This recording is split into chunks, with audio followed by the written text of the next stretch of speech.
All right, all right, all right. It looks like we are live. What is going on, Bree Hive? Welcome back to another live stream.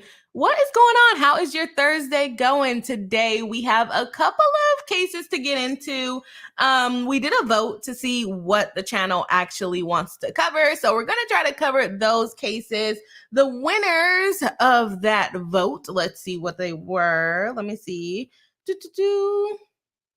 I probably should have had this pulled up. Let's see. Let's go back. I believe it was the Diddy transcripts to go over what happened in that the hearing that they had regarding the arbitration. And then we got Elon Musk and his custody issues. If you guys are just coming in and you're watching on live, make sure to hit the like button. If you are watching on the replay and haven't already, make sure to hit the like button so we can have more friends coming in. If you're watching live, let me know that you're watching live. Go ahead and drop a hello in the chat and where you're watching from. Like I just said, we're going to be covering Diddy's transcript from his hearing a couple of weeks ago. It's been a little while since they had this hearing, but we're going to go ahead and cover that. Then we're going to go ahead and cover the Diageo, the person who Diddy is suing for not promoting his tequilas. We're going to cover their appeal to emotion that they made in this case as well.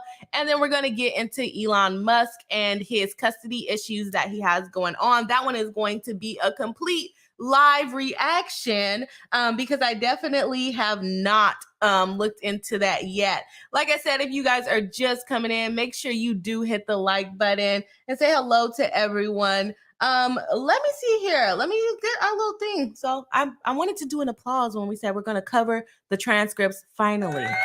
Yes, we're going to finally get to the transcripts on Diddy, see what's going on there. And let me tell y'all, it's very long. It's very long, and I did not have time to jump through it so we can find different parts that we think are important. However, we are going to go through it, get the beginning of the transcript, see what's going on there. If you guys don't know what I'm talking about, you don't really follow the channel. You don't really follow the channel, okay? But if you do know what I'm talking about, we're talking about Diddy. He's suing Diageo, who is, I guess, a manufacturer of alcohol, when he's claiming they did not promote his tequila brand as much as they promoted other brands, such as like Don Julio and Casamigos.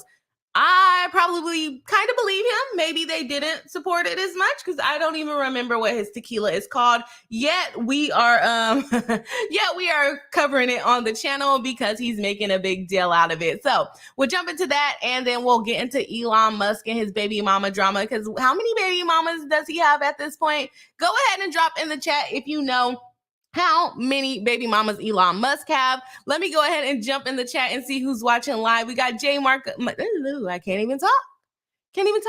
Okay, we got J Michael RN, a member of the channel, saying hey or hi Bree, hello and welcome into the live stream. Nice to see you. We got Kimmy Locker, a member, moderator, and our paralegal for our channel, watching. Oh, I forgot to click on it. Look at me, already messing up.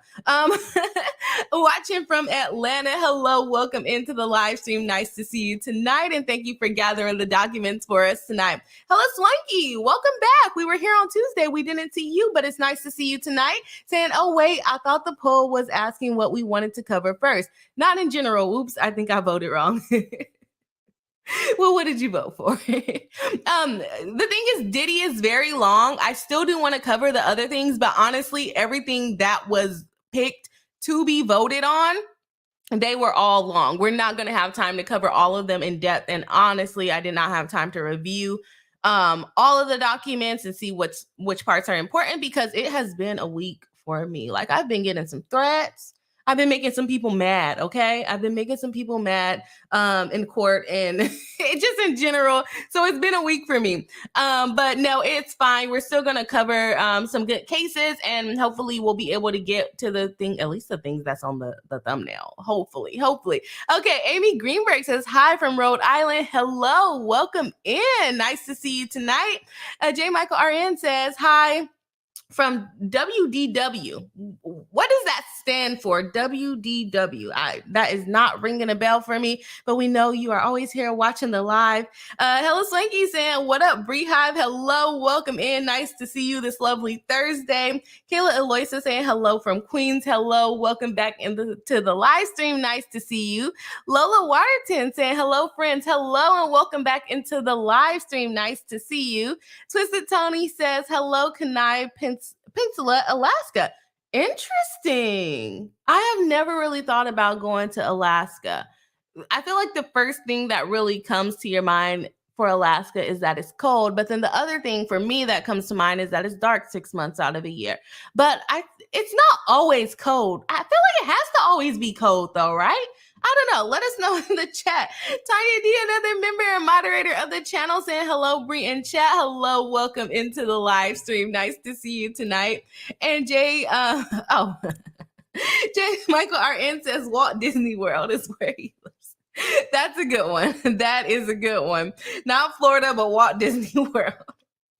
Nice to see everyone live in the chat today. All right, guys, if you haven't already, please do hit the like button. It does help us out in the algorithm. And tonight we're actually not competing with TikTok because I forgot to set it up. I guess I could set it up right now, but that would be doing too much. We're just going to cover it on YouTube with the OGs and see what's going on. All right. For those of you that missed the opening and my rambling and all of the things, we are going to be covering Diddy's Tequila lawsuit. There is a transcript from an arbitration hearing, or the hearing that they had regarding arbitration. We're going to look into that. We're going to get into Elon Musk baby mama drama. Y'all did not really want to hear about MrBeast and Deez Nuts. That was a good one. That was a good one that we covered previously. But for whatever reason, y'all did not want to hear about it. Let me go ahead and pull up the chat if I can, or not the chat, the vote, if I can finally get it to come on. Where we're at. Okay. So we have, oh, that's my membership one, community tab. Okay, so the winner of the vote was Diddy brings tequila to court, which is what we're going to cover first. That's 34%. We got the murders jury tampering could cause new murder. Oh no, that one's third place. Actually, I'm messing up. We got Musk versus Grimes custody, which we're going to cover today, and then the murders.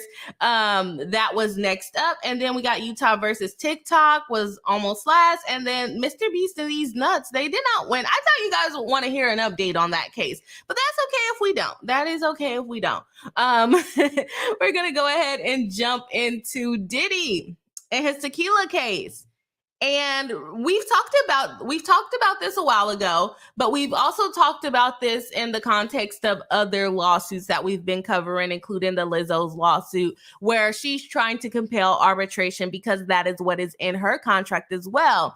However, in this Diddy New York case, the court declined to enforce the arbitration clause. And what is enforcing the arbitration clause? Basically, go to an arbitrator to decide whether there's been a breach of contract, whether there's any money owed, all of the things, rather than going through the court system. So they had a hearing back in September, almost a month ago, but that's okay. We can always cover it, to talk about whether the arbitration clause was going to be considered something valid, in that Diddy would have to go through arbitration in order to file his lawsuit for the breach of contract. He feels like Diageo was not really promoting his tequila. They were favoring Casamigos. They were favoring Don Julio. I forgot what other big name tequila they do, but all I have to say is Diageo, y'all are making money. Y'all are really, really making money, because you got the big name tequilas out here, and Diddy is trying to compete, and apparently where Diageo believes he does not compare. Where Diageo believes he does not compare, but Diddy feels like he should be being promoted in the same exact way. Don't know why. I don't know why. I messed up my voice, but he wants to be the same as the Casamigos. And he also complained that they're only promoting him to Black people. Which I don't understand why that is so offensive, because he got famous with Ciroc and being promoted to Black people. Like, Ciroc was in every single R&B rap freaking video back in the 2000s, and it really got Ciroc popular. And he basically does not want them to do the same thing with him again. But also, Jay-Z has what? D'USSÉ, and he promotes his stuff to Black people. I feel like Black people buy stuff, but he's trying to pull the race card. So I don't know. Let me stop my rambling and jump into the goddamn transcript. So let's go ahead. Oh yeah, I forgot. I can now. Yeah, I can cuss now. Because we got the censor, but I gotta know how to work this a little bit better. And thank you for whoever is dropping the hearts in the chat on the live stream chat feature that I know it's an iPhone. Or do the Androids have that function now too? I don't know. Let's get into it. Let's get into the case here. Let's not throw shade at Androids because Androids support the stream. Okay, I want to get past all of their little mumbo jumbo as far as going, are we on Teams? Are we on Zoom? That's what they're talking about. Good afternoon, Your Honor. John Houston. Oh, should I do different voices for different people? Or should I do different voices for different people? Who should Mr. Houston be? Houston sounds like a high-pitched voice. I only have a couple of different voices to choose from, but I'll try to make different voices for different people. So let's see who we have. We got the small robot. We got the big robot. We got the monster, but I think Tanya B said she didn't like this one. We got high pitch, which is my fave. And we got this voice disguise, which might also not be such a good one. And I don't want to use the megaphone one because that one messes up. So we're going to make Mr. Houston sound like this. So, good afternoon, Your Honor. John Houston, Mose Kaba, Shabar Mishra, Mariah Rivera, on behalf of Combs Wine, they represent Diddy in the action. Also with us, counsel's table is Mr. Sean Combs. The court says, okay, good afternoon. Diddy says, good afternoon. The court says, for defendants, Mr. Kaplan introduces his people. I'm not going to go through all the people that are on their team. They're with their colleagues. And then the court goes. Where did it go? Already. Okay, all right. I have read the papers, which are very, very helpful. So this is defendant's motion to compel arbitration and or stay. So why don't I let you get us started? If you can do the argument from the lectern, I would appreciate it.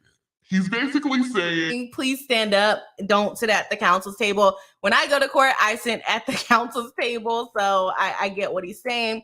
I forgot what voice they were supposed to be. Maybe they can be a robot, but this is kind of an annoying verse. So will be my regular voice for Miss Kaplan. Thank you, Your Honor. The court says it's good to go to counsel. Mr. Kaplan says, or Miss Kaplan says, oh, I'm going to apologize in advance to the court reporter. I have a tendency to speak quickly. Okay, I don't care about any of that. They're saying, to Your Honor, I would respectfully suggest that today's motion today's motion to compel arbitration isn't even a close call. Okay. I don't know if that's the best way to start off your speech, to tell the court, like, no, this is obvious. I don't even know why we're here arguing with you today. It's not even a close call. But, go off. Both the New York courts and the courts in Delaware, which is the law that applies under the parties' governing agreement, have stated that public policy strongly favors the rigorous enforcement of arbitration agreements like the one at issue here. In New York, there is a long, and I'm quoting the case, a quote, long and strong public policy in favor of arbitration. And so the New York courts have, quote, steadfastly discouraged courts from being unnecessarily entangled in arbitrations or from serving as a vehicle to protect litigation. That's from the Court of Appeals, Your Honor, 3 years ago in American International Specialty Lines case. Okay, so she did cite the case. The Delaware court's attorney, Your Honor, have said the same thing. They say not only is there a strong public policy in favor of arbitration, but that normally doubts on the issue of whether a particular issue is arbitrable and will be resolved in favor of the arbitration. That's I'm going to mangle this pronunciation. Okay, I don't need to say all of that. Basically saying that arbitration should be enforced. The court goes, arbitration is a matter of contract, right? So the court stops her. Ms. Kaplan says, absolutely. The court says, so the parties can agree to arbitrate certain issues, litigate certain issues, and the court should follow what the parties say in their agreement, right? Kaplan says, absolutely. The court should, Your Honor, and I can get that if Your Honor would like. The court says, well, it stood out to me that your briefs, which are excellent, don't really hardly at all address the language in these contracts, which is unusual language. So the court is basically saying that their contract is not very well written, given that they're a big company that they're a big company that goes into these contracts with multiple tequila brands, and the court is telling them that their contract is not good. And I can almost guarantee you this is probably a contract that they really use for everyone, really. So if the court is telling you your contract is not good, they're probably going to have to change it. Probably going to have to change it so that they don't end up in the same situation that they're in right now, right?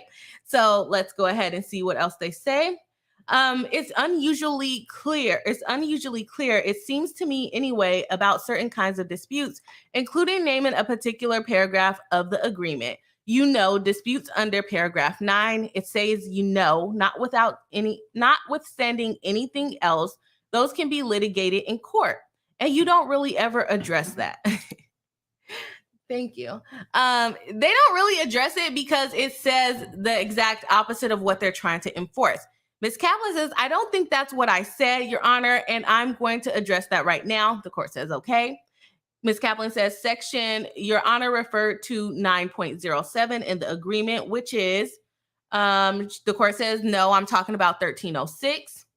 The court says, which says, not the court interrupting your argument. They're not even letting them finish. Nothing in this section 13.06a, which is the arbitration provision, will be construed as preventing the company or any member from seeking, among other things, injunctive relief, but in any event, not damages in any court of competent jurisdiction in order to enforce Article 9. Ms. Kaplan, or section 13.114. And let me explain exactly, Your Honor. The court says 1314. Oh, she messed up. She messed up. Okay. The language that Your Honor didn't mention, not a good way to start off. Let me just read the whole clause. Nothing in this section 1306 will be construed as preventing a party from seeking conservatory, injunctive, or similar relief, not damages in court in order to enforce Article 9. So basically they're saying that you can use the court to do like injunctive relief or to like conserve the issues going on. However, you cannot use the court to ask for money damages is basically what they're saying the agreement says. So let's see what else it has to say. The court says, why does adding conservatory to the list of words make a difference? Who is this judge? This judge did not come to play. Says, why does that make a difference? Ms. Kaplan says, because conservatory, Your Honor, comes straight from the ICC rules. As Your Honor is probably aware, a conservatory injunction is an injunction to maintain the status quo pending interim relief by the arbitrator. And the ICC rules, which are referenced here, say exactly that. If you look at Article 28 of the ICC handbook, and the ICC, I don't remember exactly what it stands for, but it is the kind of rule book for contracts. It's the rules that you follow whenever you're creating a contract. Like if you have an agreement that's for, I think, goods worth more than $500, it has to be in writing. things like that. The ICC governs what you need to put in contracts. So that's why they're talking about ICC. If you look at Article 28 of the ICC handbook, it describes 3 basic categories of interim or conservatory measures, which is what this clause is talking about. One evidentiary, i.e. preserving evidence. 2, financial, the cost of preventing a party from dissipating assets while the arbitration proceeds. And 3, standstill measures. All 3 of those, Your Honors, are there because the point of them is to preserve the status quo while the underlying merits dispute. Here, the ICC arbitration, which has already been initiated, is being arbitrated. Okay, so they're saying they already started arbitration. The Sixth Circuit, Your Honor, in this case of World Source, the court says if you read not the court saying if you read this, even though it doesn't say that it's only, there are lots of provisions that people have in contracts that say that the parties can seek essentially injunctions, preliminary injunctions in native arbitration. Do you think that's what this means? Kaplan says, no, it's not a native arbitration. And I'm going to go on and explain. The court does keep cutting her off, so I get why she's saying, I'm gonna go ahead and explain this, sir. Please stop cutting me off. It means that you can obtain conservatory, which is essentially a status quo injunction while the arbitration proceeds. The ICC 3 examples of those are to preserve evidence, to make sure the other side doesn't throw away other assets, and any other standstill agreements. And if you look at the rest of the contract, Your Honor, this is crystal clear because there is only 2 parts of the contract that you can go to court to get this kind of conservatory injunction. Article 9, and there is Article 1314. Let me start with 1314. Your Honor prohibits parties from disclosing the other party's confidential information, which, if you guys remember, Diageo said that Diddy already did. He disclosed confidential information, including basically like things that the contract said, not to disparage them, not conversations that he has had with them. They do not want him sharing those kinds of things. So, boom, where are we at here? The court, let me see.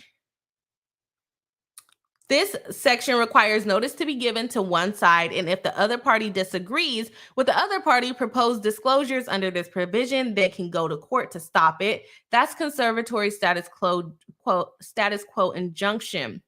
The court. Article 9 said a much more important part of the contract than that. Ms. Kaplan says, I'm going to get there, Your Honor. Not you fighting with the judge and it's only been like 3 minutes. So let's look at Article 9. Let's look at the rest of Article 9. What's that about? Proposed related party transactions. So if one side gives notice that they are about to engage in related party transactions that will somehow change the status quo, that would allow the other party to go into court to stop and preserve the status quo while the arbitration proceeds. So Diago's position is that they should not be forced to go through litigation. The only way that Diddy should be able to seek the court's intervention is what Diageo is arguing, is that to get an injunction. So basically, if Diageo is trying to sell off all of their assets, then Diddy can come and get an injunction. If Diageo is trying to buy new revenue or new sources and Diddy interferes with Diddy's, they can come to an injunction to do that. But what they cannot come to the court to do is to enforce the actual contract. That is what Diageo is trying to argue here. So many words to say something so simple. The court says, no. The court says he can come and enforce the contract. The court is not on their side. I definitely know how that feels when you just know the judge is not on your side. If Diageo went and tried to hire someone from Mr. Combs and Mr. Combs thought that was going to be a rupture in the relationship, he wanted to preserve the status quo, he could go into court and stop that. Similarly, Your Honor, 9.03, right of first refusal. 9.05, exclusivity, non-disparagement, don't talk mess about us, which they believe Diddy did. And 9.06, protection of the brand. These are exactly the kinds of contractual promises, Your Honor, that if violated, the court, is that all in Section 9? The court does not like this lady. I don't know what y'all think so far, but I'm picking up that the court does not like this lady. They think that she's lying. They think that she doesn't know what she's talking about, and they don't really want to hear it. Okay, let's see. No, let me get to 9.07. I have it right here. I think after 9.07, you are done. And 9.07 is obviously the provision at issue here. Let me just double check that, Your Honor, the court. And this provision was added in this. Kaplan says there is two more, excuse me, Your Honor. 9.08 is distribution and strategy, and 9.09 is brand packaging, modifications of packaging. So what the parties are talking about here is if one party seeks to do something that will alter the status quo while the arbitration is pending, that's what you can go into court to stop. Let me give you a very obvious example. You do not want to get in the court and tell them this is a very obvious, this is a very obvious thing. The courts don't like words like that. The courts don't like words like this is very clear, this is very obvious, because they're going to be like, no, it's not obvious to me. So what are you talking about? Okay. I just saw Tiny D says, I don't like the robots. Okay. I got it. We don't like the robots. Okay, let me see. Kimmy, I don't know if you are here. Let me know if you can star the comments like we talked about yesterday. Let me go back into the transcripts here. Okay. In today's world that we all live in, and this is still Miss Kaplan talking, it's not uncommon for a celebrity endorser to say or do something on social media that arouses a great deal of controversy that can damage the brand. Section 9.06 of the agreement, again, the same article in Section 9, requires the party to take action to, quote, protect the brand. Diageo here can seek an injunction under 13.06, the one that you pointed to stop something from happening to preserve the status quo, while in arbitration about whether the underlying breach is happening. Let me take it from the other side. Similarly, Your Honor, if Diageo did something like try to take Combs' employee, I have already mentioned that disparage Combs' line, that's 9.05, Combs could invoke this clause. Similarly, if Diageo intended to disclose Combs' confidential information and the parties disagreed about it, parties could go to court to stop that. Or, for example, Combs could go seek relief under this provision in court if Diageo tries to stop selling DeLeon Tequila altogether. But here, in sharp contrast, okay, no. So you can tell me that this is different. So they're saying if DeLeon stopped selling, or if they stop selling the DeLeon, I forgot the name. It's not really a good name for his tequila. His tequila brand is not really a good name. So they're saying if they decided to stop selling the tequila altogether, then Diddy could bring this for an injunction to make them keep selling while the parties pended arbitration to figure out if there was actually a breach. But they're saying if they're not, and this is what Diddy is arguing, they are not putting as much effort behind selling his tequila. They're saying he cannot come to court for that. They have to basically completely stop selling the tequila in order for Diddy to bring it and say this is a breach of the contract. But he can't just sue them in court. I hope that makes sense. I feel like I am talking in circles. But let me know if that makes sense, y'all. If you haven't already, please do hit the like button. We are at 14 likes with 16 people watching live. So I know someone here has not hit the like button. It helps us out in the algorithm, and we're trying to get more friends here. We're trying to get a better channel going. We got a new studio setup coming. We got new sound systems coming. We got a lot going on. We got robot voices that Tanya D doesn't like. We got a lot going on, okay? So make sure you guys hit the like button. We got a whole production going on here. Let's jump back in. Oh, let me actually go into the chat to see what some people are saying. Where we at in the chat? Okay. Hello Swanky said, I wanted to hear about MrBeast, but I misunderstood, didn't read the poll. Oh, it's okay. J. Michael RN says, my wife works there, I love Disney, so you're very, very lucky. Very, very lucky. MB says, it's for 30 a.m. Well, thank you for joining live. Need to go to sleep. Hope for a bit earlier stream soon, so us in Europe can join. Right now, I can't do really early streams because I work and I get off at 5 and I have to make sure I have enough time to set everything up. So I'm sorry about that, but I'm glad you popped in. Hello, Sonia says, I didn't even know Diddy had a tequila. We covered this on this channel before, but I also did not know he had a tequila before this lawsuit. Graduated Thought said he's still selling these nuts bars in 7-Eleven stores. I don't know what the agreement is yet because I haven't actually had time to review that, and he's still selling these nuts bars in the Walmart near me. So I'm not surprised that he's still, and we're talking about MrBeast, is selling it in 7-Eleven stores. Hello Swanky says, we always had the function, Bree, how rude. What function? I don't know. The likes in the comments in the chat feature. I'm sorry. I'm very sorry. Baby Meatball saying, hey friends, hello, love the name. Saying thanks for popping into MB. Thank you, Tanya. Hello, Swanky saying, I should take my hearts back just for the slander. I am sorry. I'm very sorry. I thought only iPhones had it. That was my mistake. I didn't mean to offend anyone doing the during the live stream.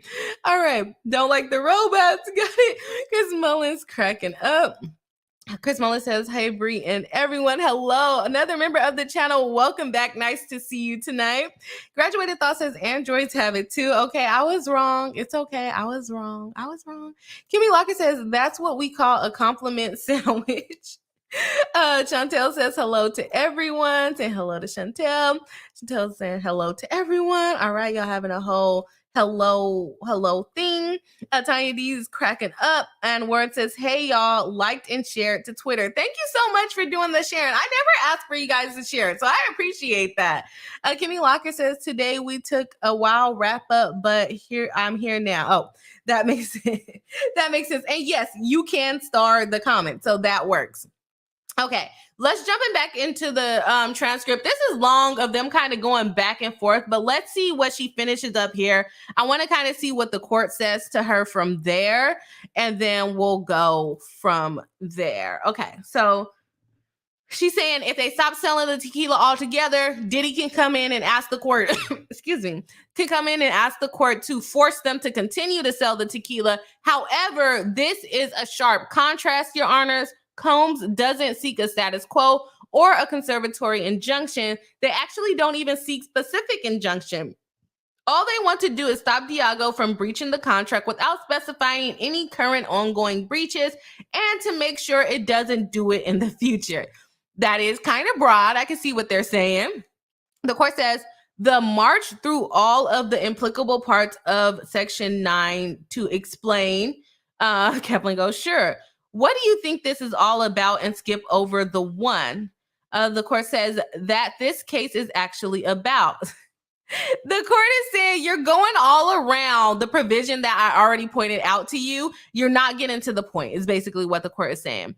The court says, so first of all, you also, 13.0682 doesn't use the phrase conservatory injunction. It's conservatory, injunctive, or similar relief. Those are three different things. The court is not happy with Ms. Kaplan. Kaplan says, well, actually, similar is referring back to conservatory and injunction. Okay, not y'all arguing about this. And conservative, Your Honor, we believe that is this language properly interpreted in looking at the clauses that it refers to. And because conservatory is a term that comes straight from the ICC rules, I see why they lost. I see why they lost. Because they're trying to like go around and not really read it. It's like the court said, I don't have the paragraph in front of me, but the court said it says conservatory, comma, injunctive. So he can bring it for whatever injunctive relief he wants, which is stop breaching the contract, and they'll figure out they will figure out whatever breaches are happening once they get to discovery. Diddy said, I'm not really telling you, they're just not selling my tequila in the way I want them to sell it. So they're doing something wrong. They are doing something wrong. Okay, so let's jump back into it. The court is not having the nonsense, the ICC rules, blah, blah, blah. The court is yawning. Oh, I need to get a yawning sound. That would be good. Okay. The court says, well, let's look at it in context though, right? Because the part I didn't even start with, the beginning of 1306, which is, again, in my experience, kind of unusual. Although I did see it in one of your Delaware cases, which was interesting, to have an embedded carve out for equitable relief is unusual in my experience. Because at the beginning of 1306, which is your heartland sentence for your motion, it says, to the fullest extent permitted by the Delaware Act or other law, which is in kind of surplus. Then it says, except for claims for equitable relief in accordance with 13.06c, which we'll get into any controversy, claim, or dispute arising out of or relating to this agreement, etc., is arbitrable, I guess. I have seen a lot of contracts where the reference to equitable relief is sort of ancillary, kind of the way the sentence we were reading before was. To say, everything is going to be in arbitration, but you can go to court for preliminary injunctive relief.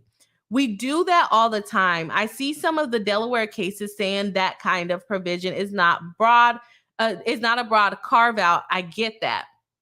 This is a pretty different and seems to be bespoke to this contract because there are then two further references to equitable relief in the dispute resolution section.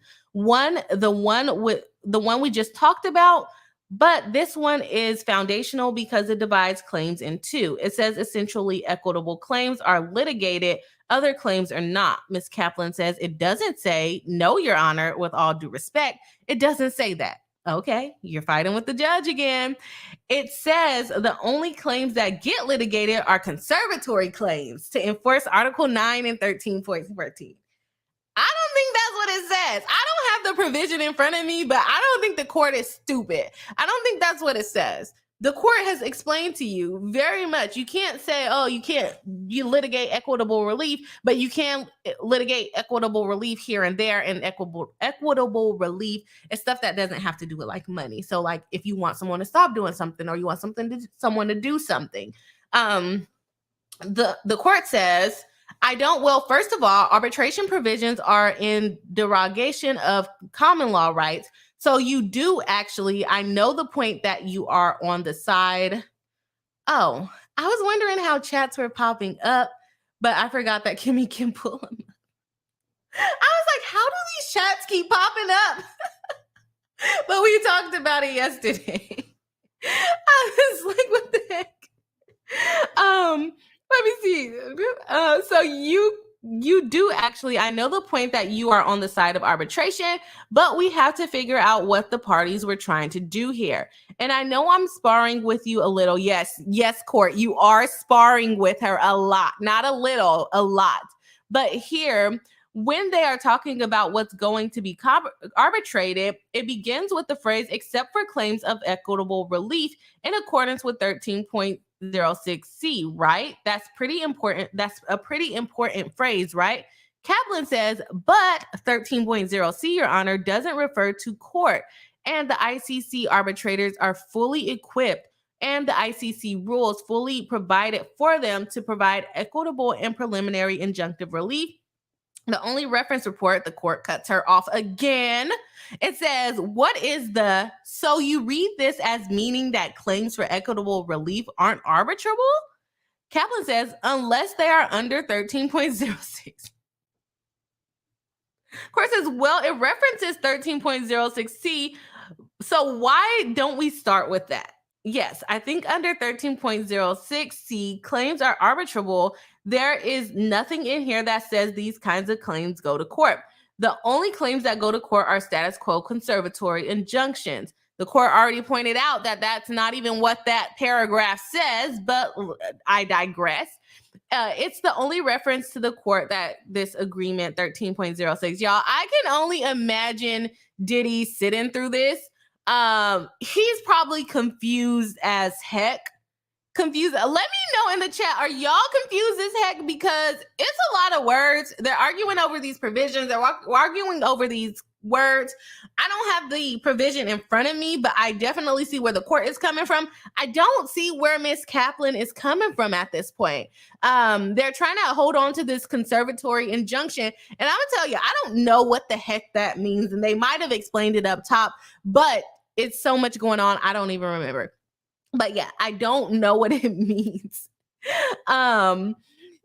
But they're still trying to hold on to this, like, no, you can only go to court for this one specific thing. But we bring it up multiple times, but we didn't mean you can go to court for that. And it could just be a drafting error. And from this point on, they're going to have to go ahead and fix their contract because obviously, there's a problem. Sorry, y'all.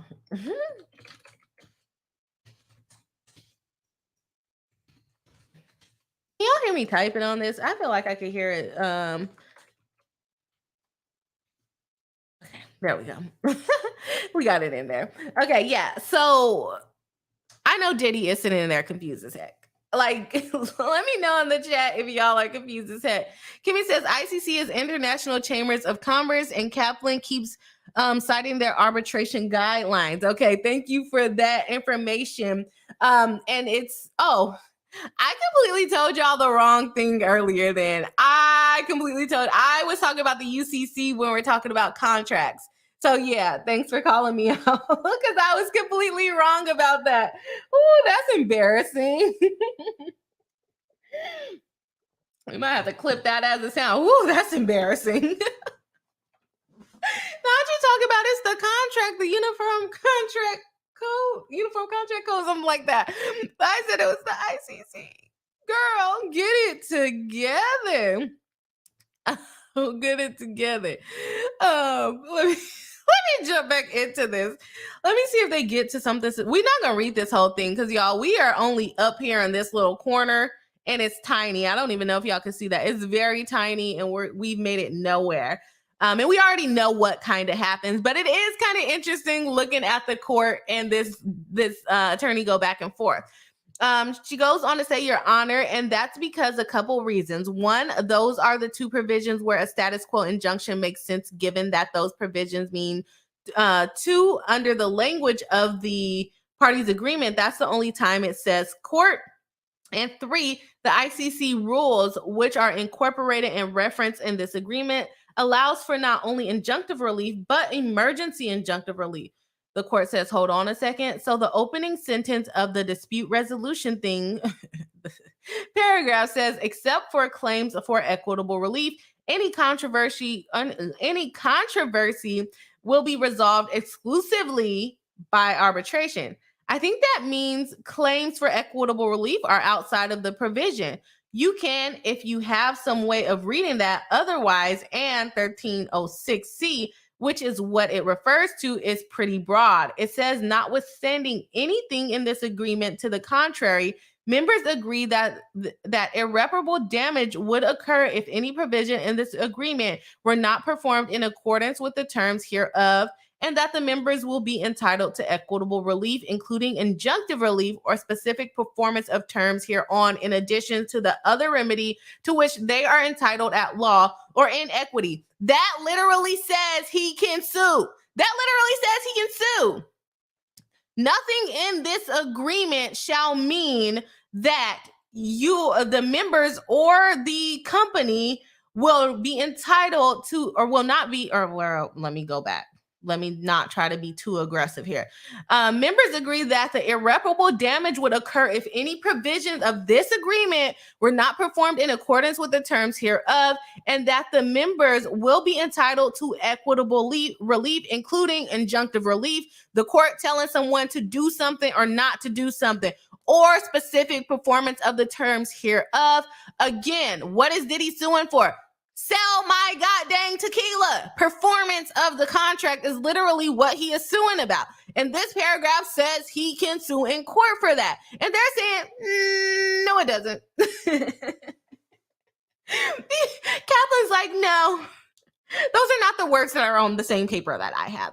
Then there's no meeting of the minds. You guys did not come to an agreement. I'm sorry.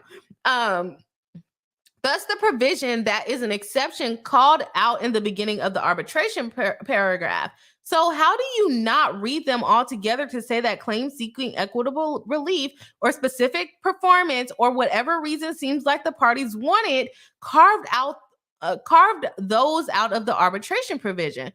Kaplan says, let me say two things. First off, Your Honor, I would say the interpretation of that attempt to reconcile the language essentially writes out the sentence of 1306A2, which specifies going to court for conservatory injunction or similar relief to. It doesn't even say that in that paragraph. It doesn't say that at all from what the court read. It didn't even talk about conservatory injunctive relief or whatever they're talking about. It says nothing about that. It said nothing in this contract should be construed as not including someone being able to sue for specific performance and injunction. So what are you talking about? Conservatory injunction. That's not even in that paragraph. Girl, y'all got me turned up out here on Thursday evening. Not on Thursday evening. The court says you can just say that is additive. Kaplan says, I never heard of a contract being additive or of a violation of a specific section. There would be no reason to put that in there. It would be a complete surplusage if Your Honor's interpretation of the contract is correct. Second point, yeah, y'all wrote y'all contract bad. I'm sorry, you didn't do a good job. Second point, 13.06C doesn't specify. It's hard reading when other people talk because I know I'll be messing up in court sometimes. You got to repeat yourself. And now I have to read it on screen. As Your Honor pointed out, it applies to every provision in the agreement. So if Your Honor's interpretation, or I shouldn't say Your Honor's, if the interpretation we are talking about is correct, I hope it's not Your Honor's interpretation is correct. That means that if their theory is correct, that, girl, what are you, spit it out? What are you saying? If their theory is correct, that means a party here, it actually would lead to absurd results. No, it doesn't.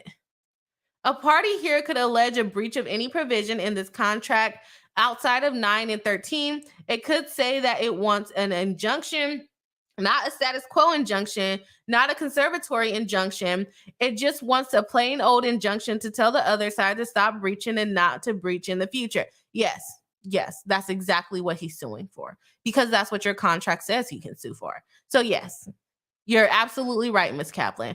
That's what any plaintiff in the contract case ever wants, Your Honor, and there would be no arbitration. You're right, your contract sucks. That would render arbitrate this whole section 13 of this arbitration effectively meaningless. Yes, that's what the court is saying. Your contract sucks. You have to fix that. You put something about an injunction in a paragraph that probably should have said your conservatory injunction or whatever the heck you're freaking trying to call it, lady. You should have had that in there. And that's what the court is telling you. You messed up. You can't just put conservatory injunction in one place and then expect it to flow out throughout the whole contract without you putting it there every single time. Like, sorry, lady, get it together. But your team put you out to dry because I don't know. The argument is not making sense to me. Okay. And then think about the implications of it, Your Honor. Just practically speaking, there is an arbitration that has been instituted under the ICC already. They, as Your Honor knows, have conceded that in order to get damages, they have got to go to the ICC too. So how is that supposed to work, Your Honor? The court says, I don't disagree that this is if the party sat down and thought this through, and nobody has given me drafting history or anything to all I have is the words. Exactly. Because they're using a boilerplate contract that somebody probably drafted 20 years ago and never reviewed. They just hand it to Diddy and Diddy just signed it. I can guarantee you that's what happened. Nobody's just drafting new contracts at this point. It does lead to, I don't know if it leads to an inefficient result where you can have two different tribunals deciding foundational questions of breach of contract, potentially in different ways. So I don't disagree that this is not the way it would be ideal to have dispute resolution provision read. The court agrees it's not ideal to read it that way, but you wrote it that way. It's not a smart contract, is what the court is trying to tell you. So I don't disagree that this is not the way it would be ideal to have a dispute resolution provision read, but maybe we are just kind of coming at this in different ways. I read this completely, without favoring one side or the other. I'm just trying to figure out, what did the parties mean here? They don't know. Kaplan doesn't know. And when you said in a dispute resolution paragraph, except for claims for equitable relief, and that is language of carve out, right? That means that the rest of which requires that any claim or controversy other than that is resolved by arbitration. Seems to me you are making a choice that, for whatever reason, and 1306 has it in two other places, the parties really wanted to make sure that injunctive remedies were available. I don't know why they decided to carve out those or accept them from the arbitration provision, but it seems like they did, Kaplan. So actually, I could say a couple of things. First, Your Honor, if you read 306A as broadly as you do, then 306A2, which is what we started talking about, is effectively meaningless. Court says, I don't agree with that. Your contract sucks. Your contract sucks. This is what I'm getting from the argument. I'm not going to go through everything because look at this, y'all. We're not even halfway. But they're going to go back and forth about it. Blah, blah, blah. The end of the story is that your contract sucks. Your contract sucks. That's it. Your contract sucks. I don't know how to help you out with that. The court, your contract sucks, is what the court is saying. You guys wrote provisions that don't make sense. They don't make sense, and the court is not having it. What do you guys think in the comments?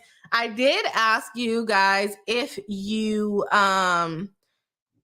was confusing to you, but I think I've been reading for a while, so I don't know if I kind of passed that part up. So let me see what's going on in the chat right now.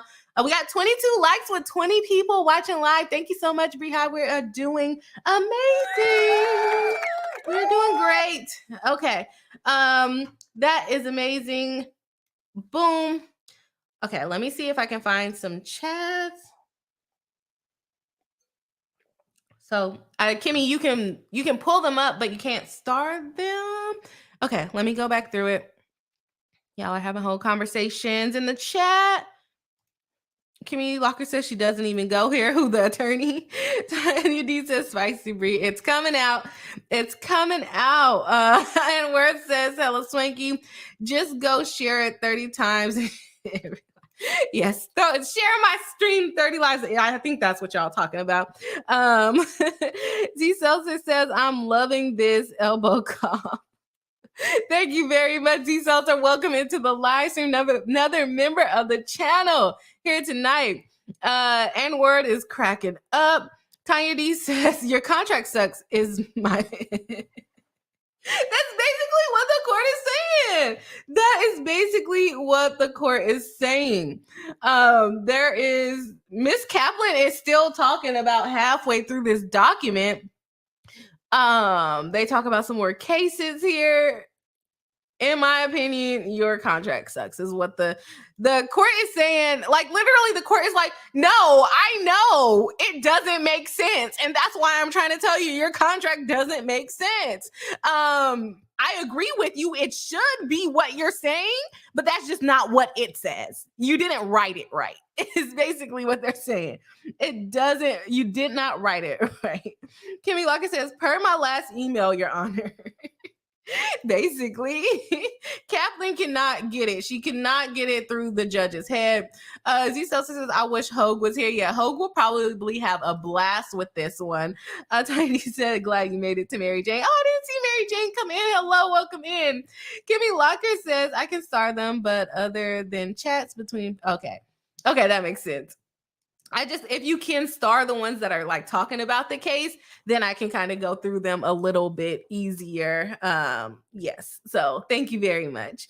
And for those of you who do not know, Kimmy is our channel paralegal and she's helping me out backstage. So that's what we're talking about.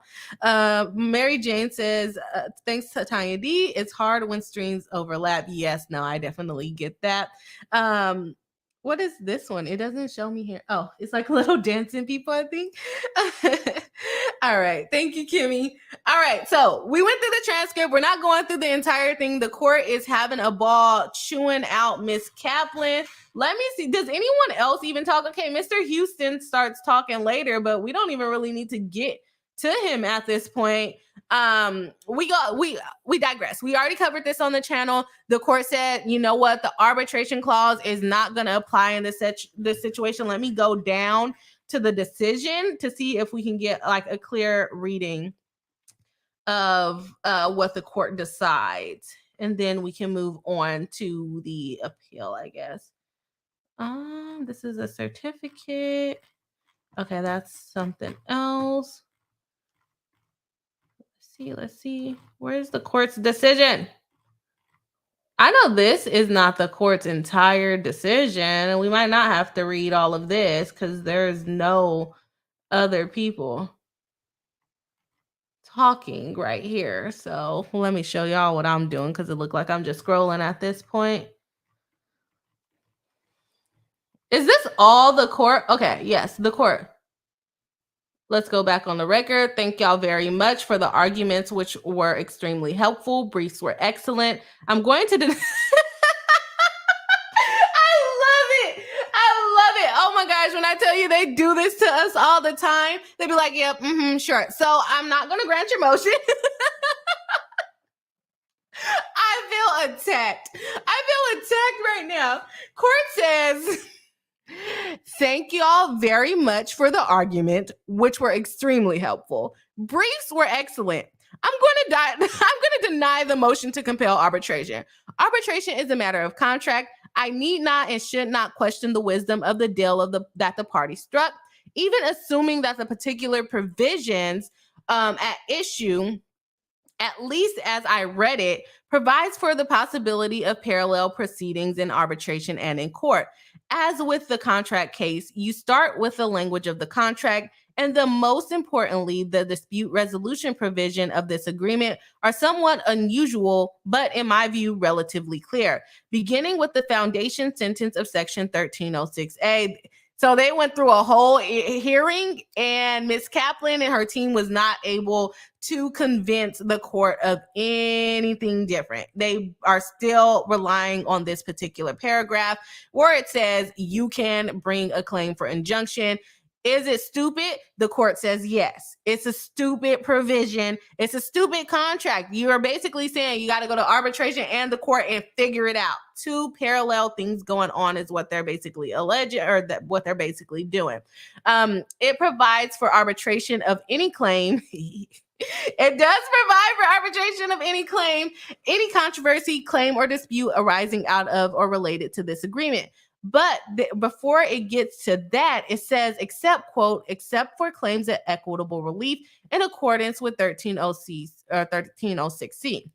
So everything that follows in 1306A, talking about arbitration and where it will be, all of that is preceded by a carve-out, quote, claims for equitable relief in accordance with Section 1306.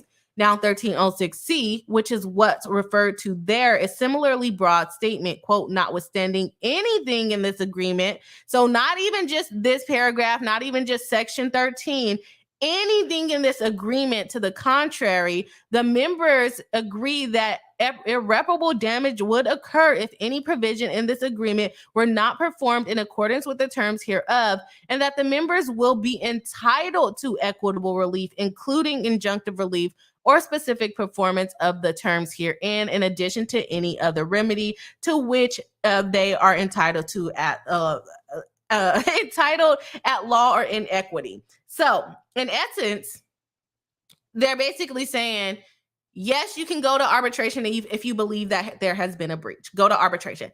However, if you want someone to do performance under this contract, nothing is stopping them from going to court to figure it out. Who wrote your contract? Do you need to review your contract? Is this the contract that you send out to everyone? I suggest you go out and you fix this, because it's contradictory, is what the court is saying. I didn't figure it out. The court figured it out. It's all good. It's all good. But yeah, it is contradictory. Contracts tend to be like that. They put in all of these boilerplate provisions, and a lot of times they end up contradicting themselves, and they don't read these contracts half the time. They get it drafted once and then they put it out there to everyone. And it led to contradictory provisions in this instance. And I would not be surprised if the same contract is out there with other Diageo people that they're contracted. Maybe the Casamigos contract says the same thing. So who owns that one? I think y'all told me before. One of those chefs owns the Casamigo ones, if I remember correctly. So yeah. Let me finish a little bit more of this, and then I'm gonna move on with my life and go into what I said I'm gonna go into. I would just note, and this is still the court talking, I would just note that using the phrase equitable relief, the parties defined it as including injunctive relief or specific performance of the terms. So that is all what's incorporated into the first sentence of the dispute resolution sentence paragraph. Sorry. And then not the court saying sorry. And then further, I view this as just supportive of the general principle after going through some of the mechanics of arbitration, that there is a paragraph at the end of the section A talking about judgments upon arbitration may be entered by any court having jurisdiction. And it says that the prevailing party will be awarded its cost. And then it says nothing in this section, which the arbitration provision will be construed as preventing the company or any members from seeking conservatory, injunctive, or similar relief, but in any event, not damages, in any court of competent jurisdiction in order to enforce. So as with any contract exercise, you courts are tasked with reading all of these provisions together to try to come up with what the parties intended. And again, at this point, nobody has suggested ambiguity here requiring reference to drafting history or other intrinsic evidence, because they don't have no drafting history. That's why they don't have drafting history. This is a boilerplate contract, in my opinion. I don't know, but I'm going to assume that. Let's see here. Drafting history. I will say that I suspect, given the sophistication of the parties and counsel here, if there was something in drafting history that could help one side or the other, my guess is I would have been referred to it. Nothing has been sent my way, because there's nothing to be sent your way, buddy. There's just nothing. But I think when you read these together again, one might question the wisdom of it. It sucks. Yes, you pointed that out several times, Court. But it cleaves claims in half, and well-known distinctions between equity and equitable claims and legal claims, which, while in some ways is the thing of the past, certainly not a thing of the past in Delaware, but even in New York, it's a thing of the past, and that there is still differences between equitable claims and legal claims. Okay. I am not going to keep going through that. The court said your contract is stupid and they're going to deny it. I love how they told him at the very beginning, we're going to deny this. Thank you for your argument. Thank you for drafting up your claims, explaining everything, but I'm going to deny it. And it's because your contract is dumb. Your contract is dumb. It sucks. You didn't do a good job. Okay. With that being said, I'm going to go through some of the comments that are talking about the case. So let's see. Tanya D says, no need to go through it because the judge made her stance pretty clear. Is it a girl judge? I keep calling it a him, or calling the judge a him. And Ward says, right, the suspense is killing me. And Ward's giving some faces. It doesn't pop up on my live stream. I mean, on my StreamYard. Mary Jane saying, is this about alcohol or some artist named Tequila? It's about alcohol. P. Diddy is selling tequila called DeLeon or something like that. And he wants them to actually sell his stuff and not only promote it to Black people. That's the gist of the lawsuit.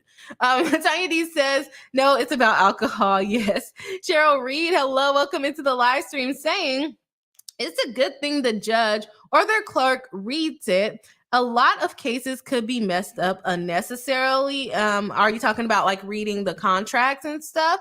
Cheryl Reed says, not the contract is dumb. The contract is dumb. They did a bad job. They did a bad job. And we're laughing. You never know.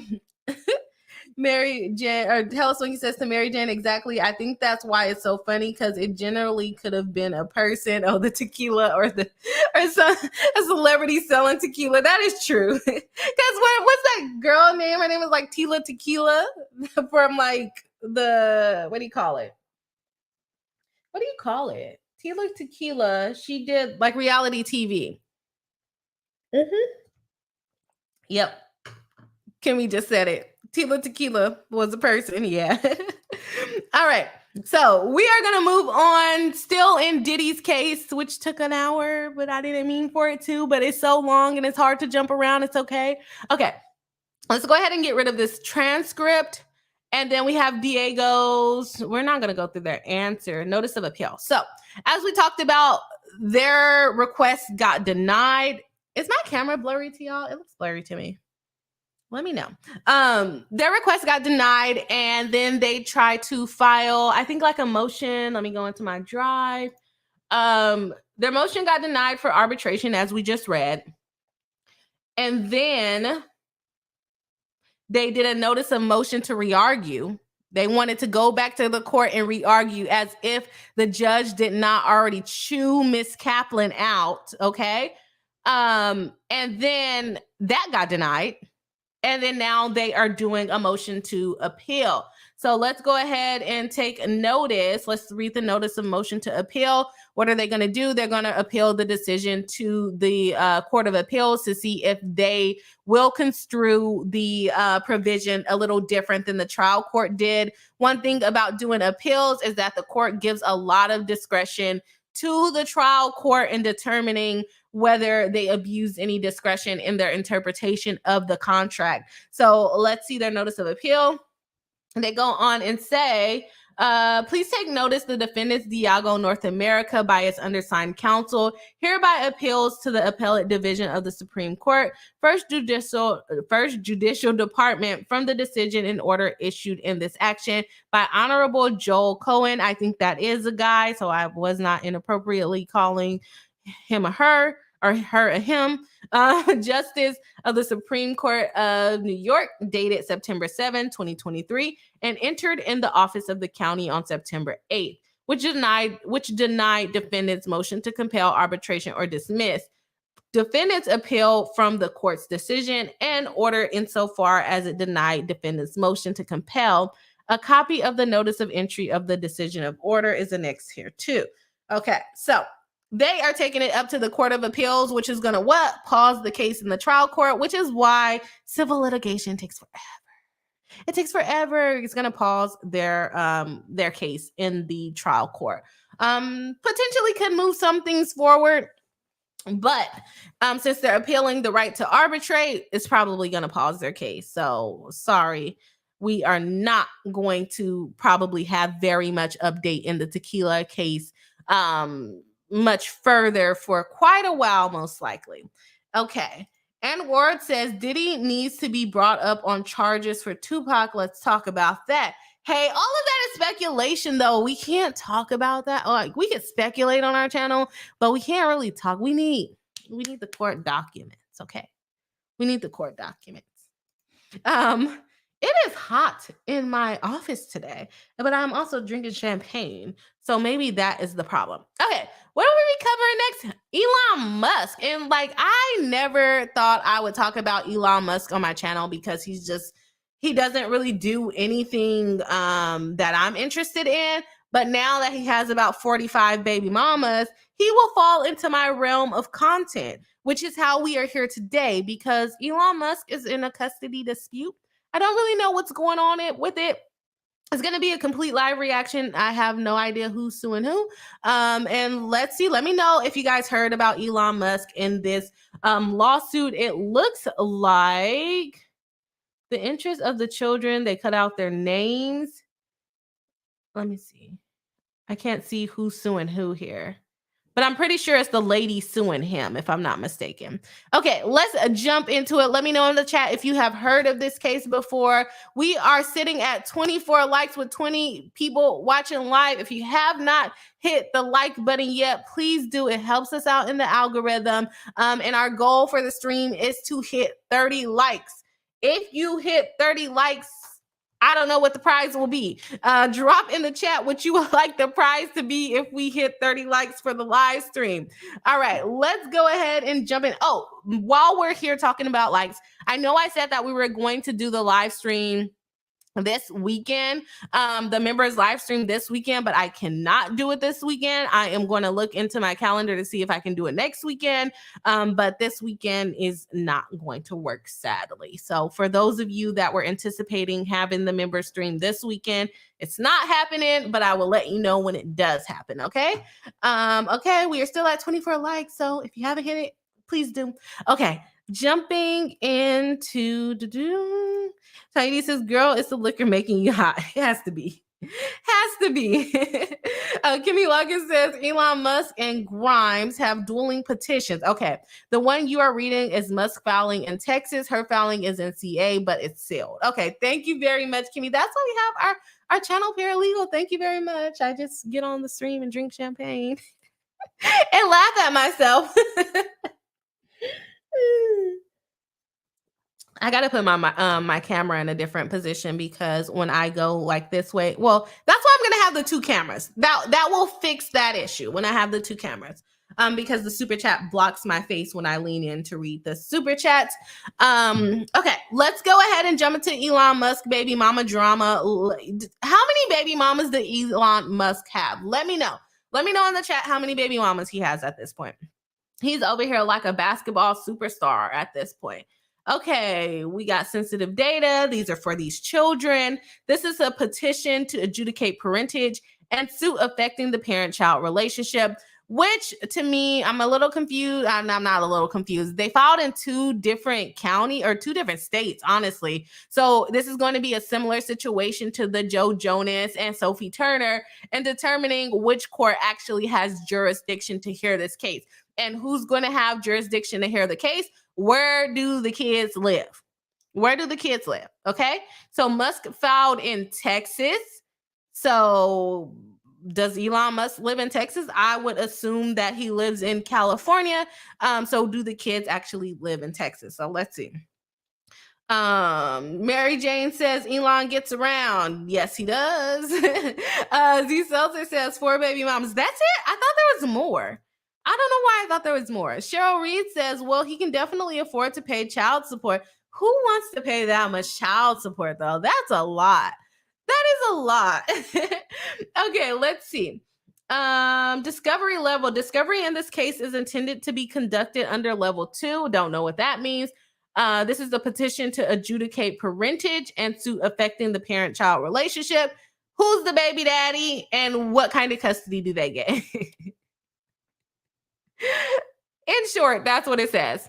Objection to assignment of the case. Petitioner blank, I guess that's going to be Elon, objects to the assignment of this matter to an associate judge for trial on the merit of the presiding at jury trial. They have jury trial and freaking family law out there. That's wild. A petitioner, this suit is brought by blank, which I'm thinking is Elon. Petitioner is, yes. Petitioner is a man. Okay. Petitioner is a man whose paternity of the children is to be adjudicated. He does not know if he is the baby daddy yet. He does not know. So his paternity still has to be determined. Petitioner has standing to bring the suit in that he is the father of the children. So he's not contesting that he's the dad, but we don't know yet because there probably hasn't, or maybe there has been a DNA test. Petitioner is listed as the father on each child's birth certificate. Petitioner has had actual care, control, and possession of each child since birth of the child, and more specifically, petitioner has had actual care, control, and possession of the child in Travis County, Texas, for at least 6 consecutive months, including primarily residing in the same household with R and the children from May 2023 to July 2023. Petitioner alleges and holds himself out to be the father of the children, subject to the suit for all intents and purposes. So he's basically just saying he's the dad, no questions about it, but it does not sound like he has done a DNA test, which is wild for a rich person to just take care of kids without doing a DNA test. I would be suspicious, but at the end of the day, those kids probably look like him. They probably look like him. The last 3 numbers on petitioner's driver's license, thank you for letting us know that. The last 3 numbers, okay, y'all put that all in the petition? I know they're like in California, the parentage actions are private, but you put all of that information in on the petition? That's wild. Okay, jurisdiction. The court has continuing jurisdiction of the suit and of the children, and they're subject to the suit. This is the same, like we talked about. It's going to be the same as Joe Jonas and Sophie Turner. They're saying that the Texas court has jurisdiction because they resided in Texas for the last 6 months. Who was giving me feistiness last week? I think that was Ann Ward, that was not very happy that Joe Jonas filed in Texas. This sounds like it's a very similar situation when Elon filed in Texas, but they may not be residing in Texas anymore. Mom goes and files in California because she's probably living in California at this point. So it's going to be another issue of which court has jurisdiction. It's going to be inconvenient for one or the other, depending on who is, if they both actually live in both places, or if Elon only lives in Texas and mom only lives in California. Grimes only lives in California. Required information about the children. They go ahead and give us their names, but they blank it out. There's a little boy, there's a little girl, and there's another little boy that they are fighting over, all born in 2020 something. They had a baby every freaking year. They had a baby every, 2020, 2021, and 2022? That's what I'm going to guess. Jeez Louise, they was really pumping babies out, huh?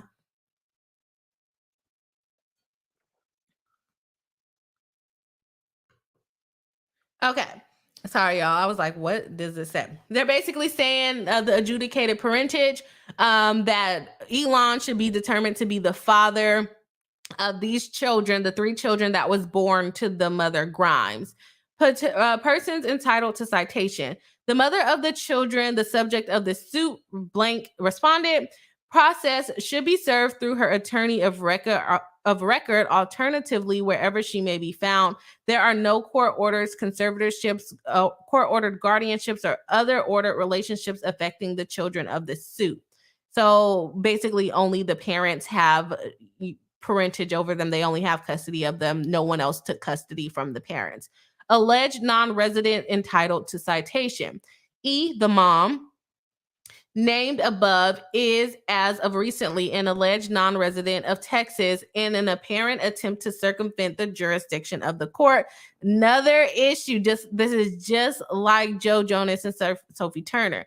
However, E and the children are subject to this suit, have resided in Texas for at least 6 months, including primarily residing in the same household with Elon and the children from with Elon and the children from May 2023 to July 2023. That's only 2 months though. So I don't know if that will be primarily residing. It is anticipated that Grimes will either be personally served with citation in Texas or otherwise submit to jurisdiction of Texas by consent, by entering a general appearance, or by filing a responsive document having the effect of waiving the contest of personal jurisdiction. You writing that in there now, she's probably not going to do that. Property, no property of consequence is owned or possessed by the children that is subject to the suit. Protective order statement, no protective order. Under the subchapter, there's no restraining orders, basically. The purpose of the suit. The purpose of the suit is to establish the parent-child relationship between petitioner and all three children. Conservatorship. Petitioner believes that petitioner and respondent will enter into a written agreement containing provisions of conservatorship of possession of and access to the children. Basically in Texas, if I remember correctly, they call it's a conservatorship, but they're just talking about custody, not like the kids are mentally ill and so they need to conserve them or anything like that. That's just what they call custody, if I remember correctly. If such an agreement is made, petitioner requests that the court approve that agreement and adopt it as the court orders. If such an agreement is not made, petitioner requests the court to make orders for conservatorship, possession, and access to the children. He's requesting to go to mediation prior to a final trial. If they can come to an agreement, then they will not have to go to trial. They would like to seal the records because nosy people like us on the internet would like to read the records on our live stream. The nosy people like us want to read the records. Here we are. Where are we at? The safety of respondent, the children, the record may not disclose identifying information. They are blocking stuff out. So I don't know if they're going to fully seal it, but they are blocking things out already. They have standing orders that they're going to attach at the end. And then the petitioner prays that the citation and notice issue as required by law and the court enter its orders in accordance with the allegation herein. Petitioner prays for general relief. He's basically just asking for the court to open the case on his behalf. Unsworn declaration. Don't know why it's unsworn. It probably should be sworn if you're filing it in court, but maybe since it's in writing and not actually in front of the court, then maybe, I don't know. Let me be quiet. My name is Elon Musk. I am above the age of 18. I am fully competent to make this declaration. The facts stated in this declaration are within my personal knowledge and are true and correct. I am the petitioner in this case. Disclosure of identifying information would jeopardize the health, safety, and liberty of petitioner, respondent, and the children. I request that the court order that identifying information concerning all of the people be and remain sealed at that information not be disclosed to the public. Well, somebody figured out it was you. Somebody figured out it was you, and now we are on the internet reading about you. I'm sorry. The children's present address is blank. For the past 5 years immediately preceding the date of the declaration, the children have lived at the following addresses. They lived in California for about a year. They lived in Texas. They lived in Texas. They lived in Texas. They lived in Texas, and they lived in Texas. They move a lot. They move a lot, much like who? Joe Jonas and Sophie Turner. The present address of Elon is Texas. The present address of Mom Grimes is in California. I have not participated as a party or a witness or in any other capacity in any other proceeding concerning the custody or visitation with the children in Texas. They're both probably going to object to the jurisdiction, and then the courts are going to have to decide who wins. Where is this case going to be decided? Is it going to be Texas or is it going to be California? I think Mr. Elon has a lot more information about the case staying in Texas. However, did I say Florida? That's Joe Jonas' case. But staying in Texas, the only thing is that these kids are not that old. You're looking at people that was born in 2020 something, okay? 2020 something. They haven't even been alive for more than 3 or 4 years at that, or 3 years, because it's not even 2024 yet. So they haven't been alive that long to really establish domicile, but I mean 6 months is enough to establish. And I'm pretty sure the youngest baby is probably brand new, but I could be wrong. Let's see. They have not participated in any other proceeding. They're going to have to decide. There is an order to seal the records.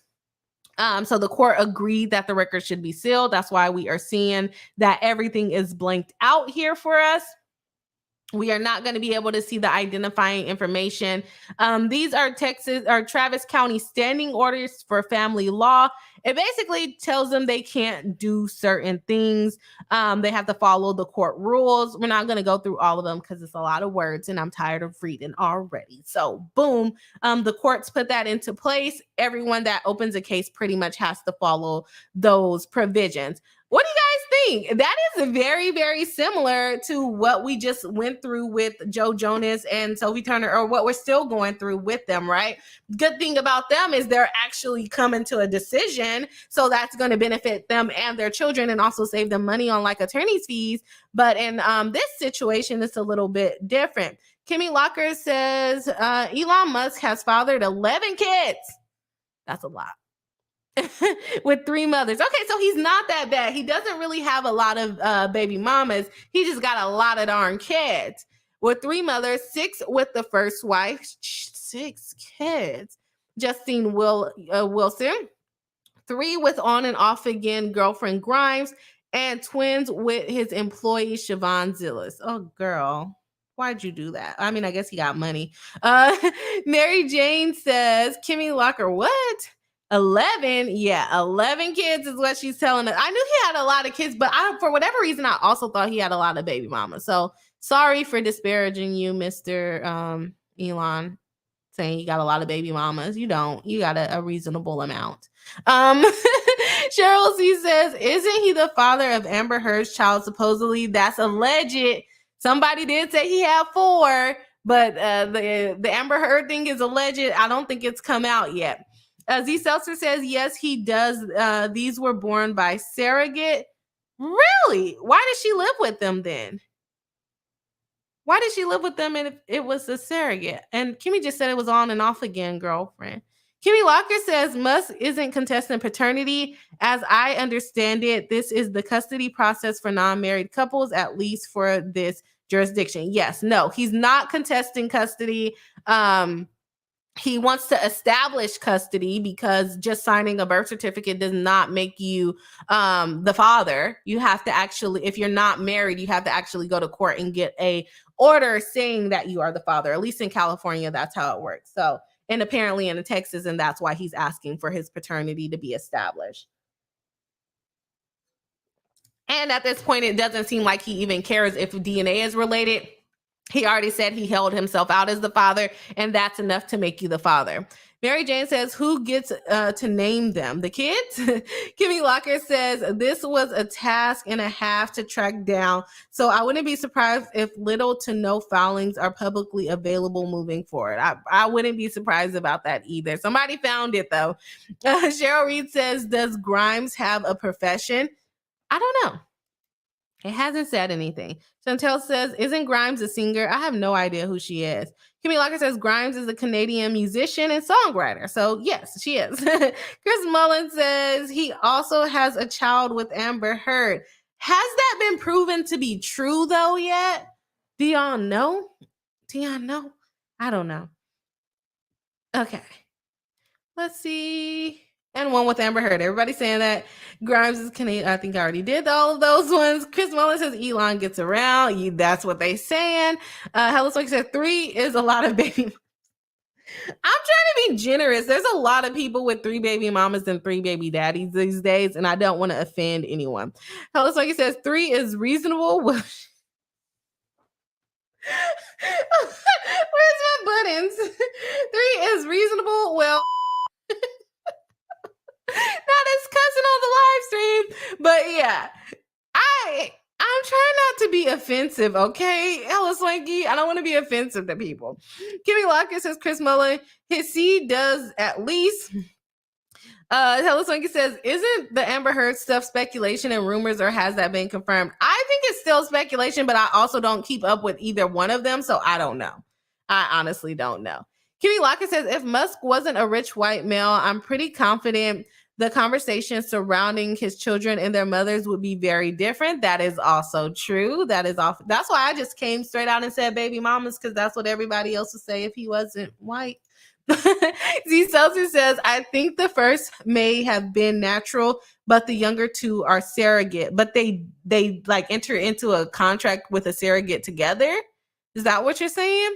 Chris Mullen says, I don't know. I thought Amber Heard said he was, but I do not know for sure. It could all be press stuff. I don't keep up with them enough to know if it ever came out or not. Haven't seen any confirmations. Tanya D says you got that right to Kimmy Locker. Hello Swanky says that doesn't make it not wild. 3 is a lot, bro. Hey, okay, I don't know. Okay, I'm not the baby mama counter factory. Okay, Mary Jane says cracking up at me.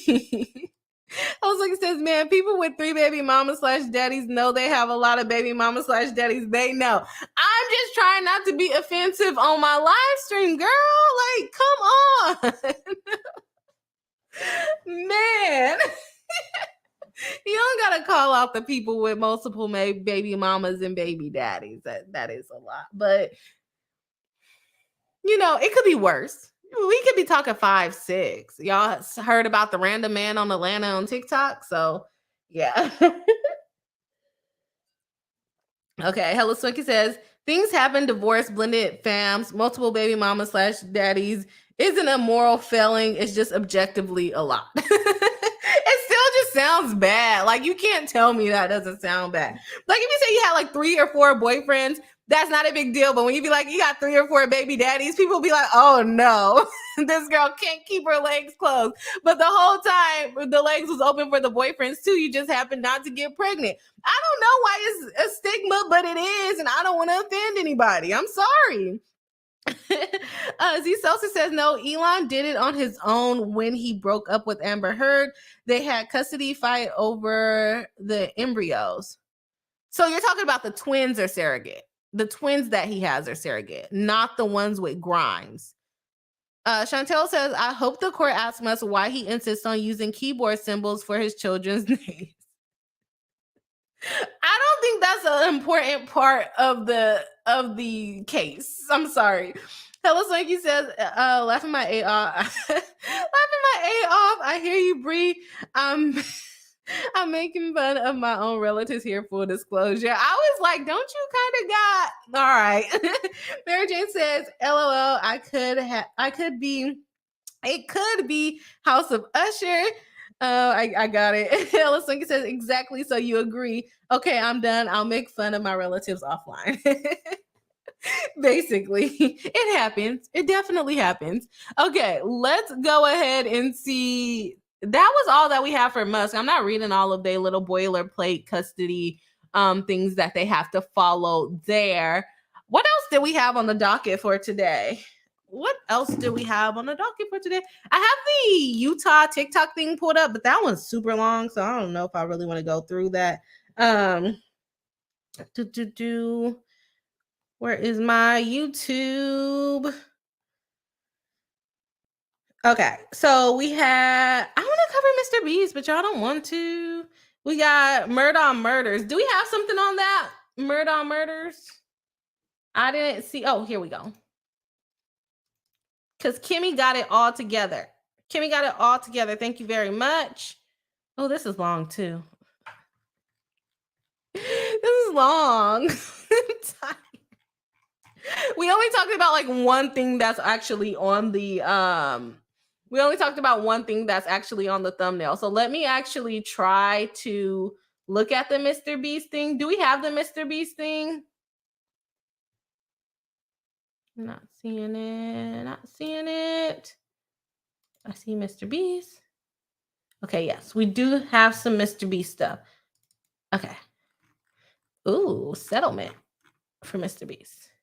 Okay, we're gonna talk about Deez Nuts because that one's fun. That one's fun. I'm not gonna download this one though. Let's just zoom in and share the screen that way. Go away. Okay, boom. We got Deez Nuts.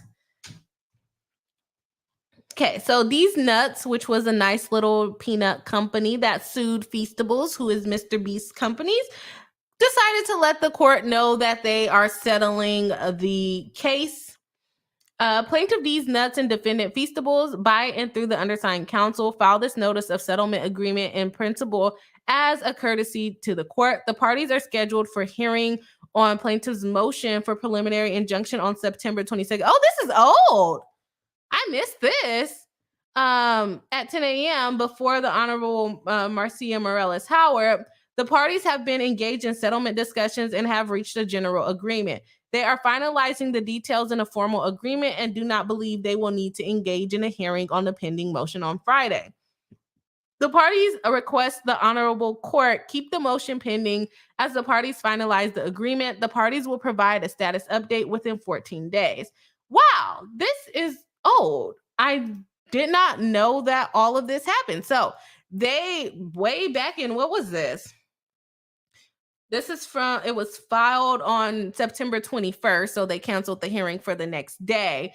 So MrBeast is no longer being sued by Deez Nuts for trademark stuff. So let's see. Do we have some more stuff in here? We got a voluntary dismissal. What is the order to show cause? Okay, that was subject matter jurisdiction. Let's see here. We got notice of voluntary dismissal. So they ended up entering into an agreement. No, that's something else. Never mind. Okay. Deez Nuts doesn't have anything else in the file. So did they actually settle?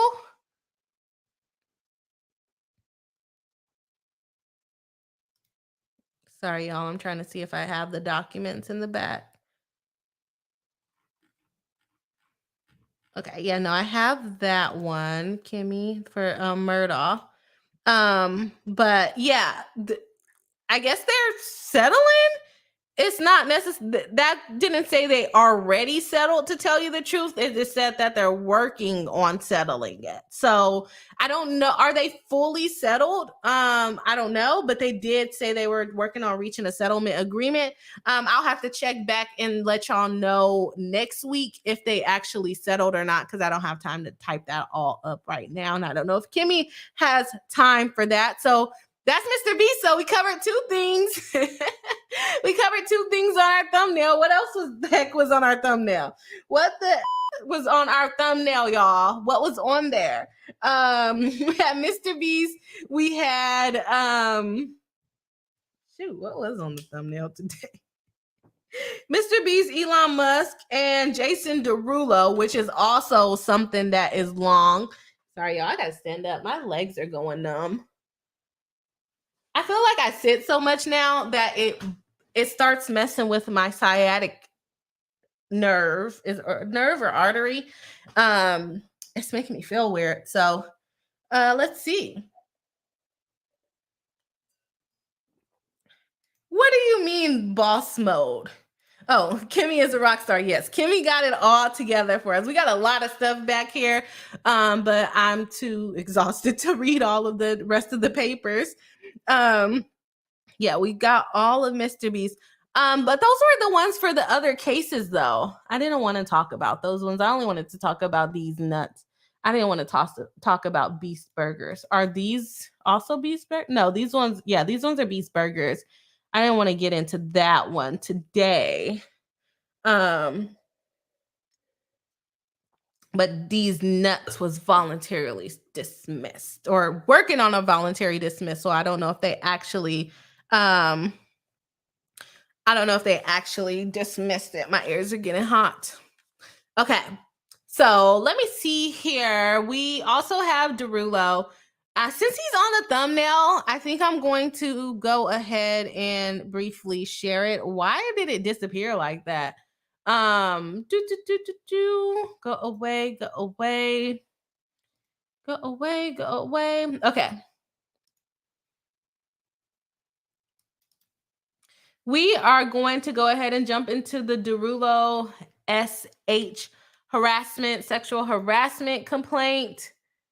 I think I downloaded this one, but for whatever reason, I didn't pull it up. Or maybe I didn't. Oh, yes, I did. Okay. So let's see kind of what his complaints are. We're not going to go like super deep into it. For those of you who do not know, Jason Derulo was sued by someone that was trying to work with him. Kimmy has an update for me saying MrBeast voluntarily dismissed the Beast Burgers case in federal court. The notice of settlement agreement is the latest in these nuts docs that we got. Okay, so they haven't probably fully reached the settlement, but they're probably still working on it. They said they were going to give an update in 14 days, but it's been more than 14 days and there's nothing else in the case according to what Kimmy is letting us know. So we'll keep a lookout on that and update you on that. Tanya D says, yeah, grab a Am I the A-hole to close out. Okay, y'all like Am I the A-hole? Okay. I got them already. So they're gonna probably be like marriage and divorce related because those are the ones that I have already pulled up. So I can pull one of those up easy. That is nothing. Put in my family friend. Let's see. I need to go into my profile and then we'll go into our saves and then we'll go into what kind of Am I the A-hole are you looking for?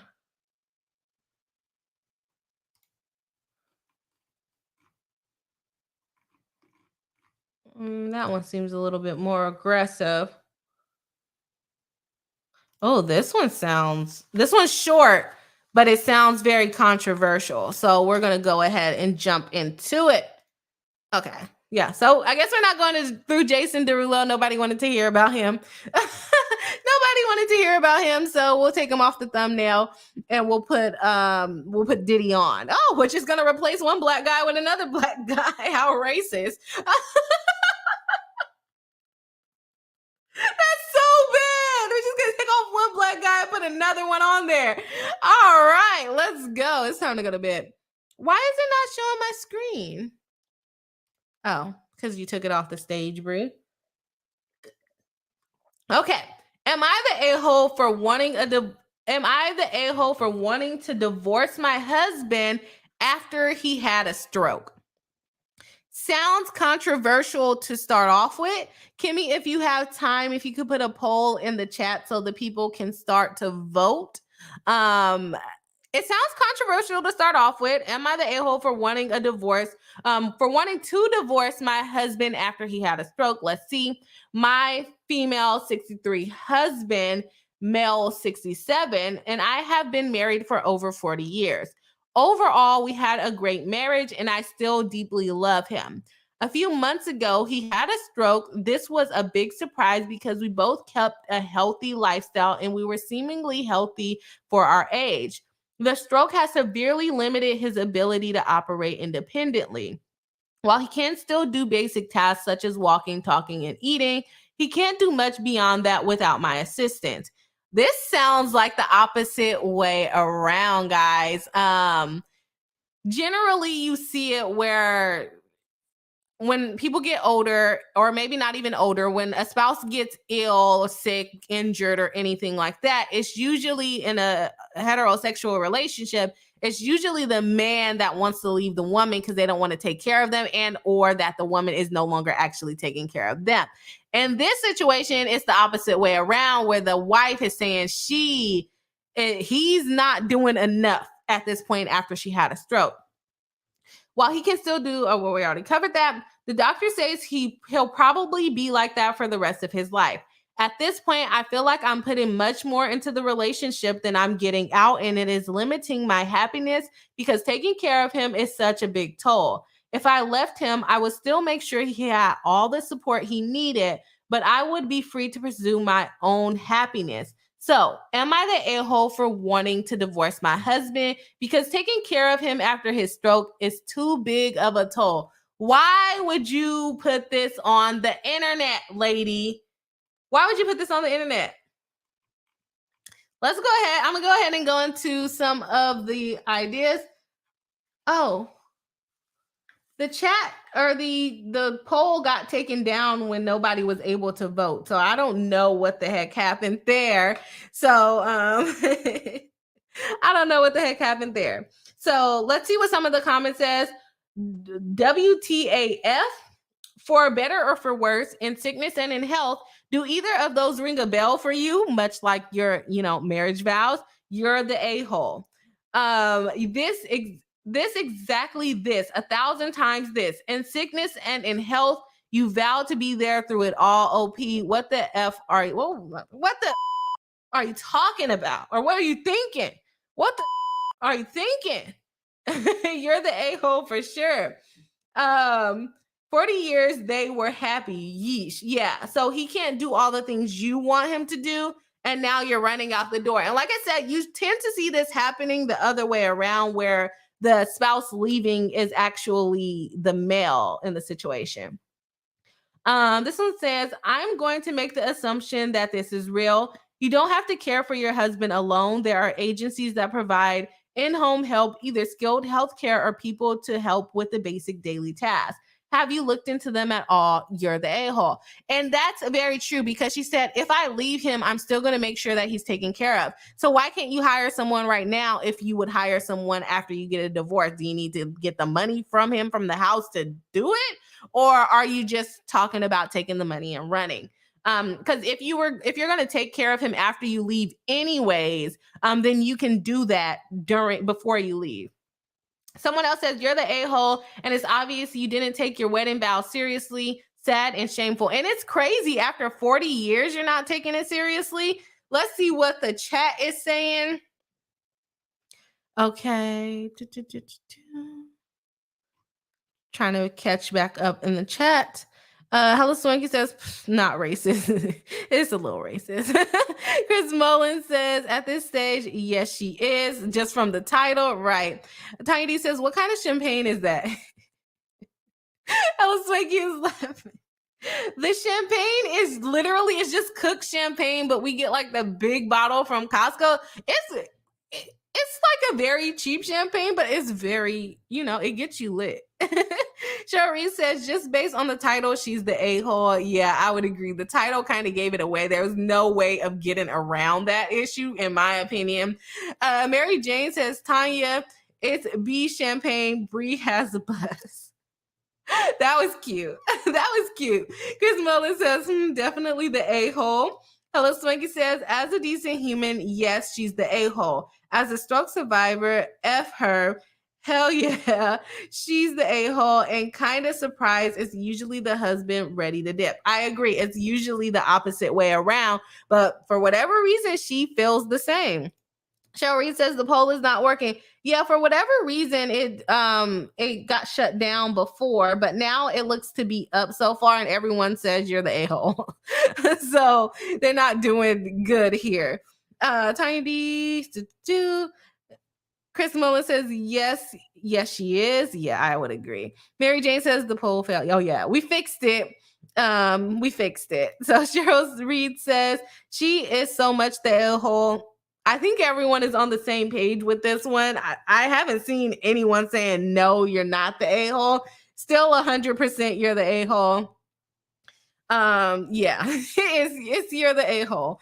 Tanya D says, oh, wow, she's definitely the a-hole. Even from the title, I don't know how she could have gotten around this. Like, this is a very straightforward, story that if a man said it, if a woman said it, it's always going to be you're the a-hole.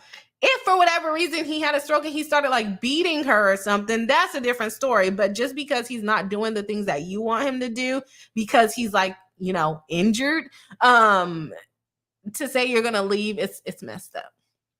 Chris Mullen says she should get him physiotherapy and occupation therapy. It will help him to an amazing degree. Agreed. And he's already walking and talking and eating. So my question is, what are the things that she wants him to do that he's not doing? That would be my question.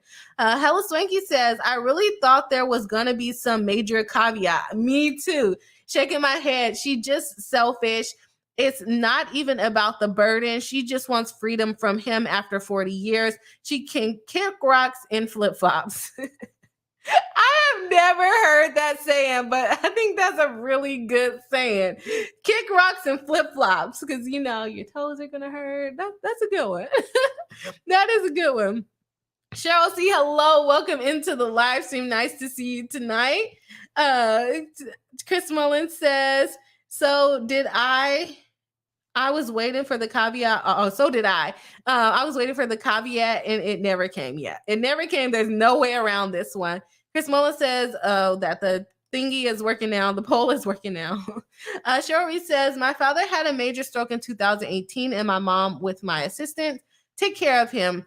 It's definitely not easy, but we can't see it any other way. He's okay physical, but has stroke-related dementia. That makes sense. And that's what you're supposed to do as family. Like, it's going to be hard. If she has the ability to hire help, I think she should do it, especially if she would do it after divorcing him. I think you're right on the money. She probably just wants to get rid of him, and it's not really about the stroke. She probably was ready to leave before the stroke. Gabrielle George, hello, welcome into the live stream, saying, just came from Rob's stream, so I don't know the detail, but initial thought in sickness and in health should mean something. Yes, that's where everyone is. Just like everyone in the chat has been saying, there was no caveat. It was literally, he had a stroke. He can't do all the same things as he used to do, so she wants to leave him. She wants to go out and have fun. I don't know what she's going to be doing, but she doesn't want to take care of him anymore. Let's see here. Chris Mullen says, with therapies, her husband will gradually improve over the next few years. She's being impatient and selfish. And I really want to know what the actual big issue is at this point, because like I said, she said he's walking and talking. So what does she have to do for him? Is it that she wants to go out and do more activities? Or is it just that maybe he doesn't move around as much? What's the problem here? Gabrielle George says, I will hope they would have a support system so that she's looking for help from family, friends, and professionals. I would agree with you there. She can get help. She doesn't have to do it all on her own. Kimmy Locker says, having a strong, loving support system has been statistically proven as one of the best indicators for health outcomes. My heart breaks for her, my heart breaks for my brain does not compute. Yeah, that's true. It's hard to imagine that she cannot figure something out, especially for someone she says she loves so much and she has so much fun with. Hella Swinky is cracking up. I don't want to wish major harm on others, but she pissed me off. How goofy of her. And she had the audacity to, girl, what is that word? Untigated gall to post the question online. And my thing is, people have probably already posted this a million times. Like, did you not learn from their mistakes? Just keep it to yourself. She thought someone was going to agree with her. Hello Swiggy says, unmitigated. I was like, I don't know what untigated is. That's a whole new word for me. Okay, let's see. That's the study show that over and over.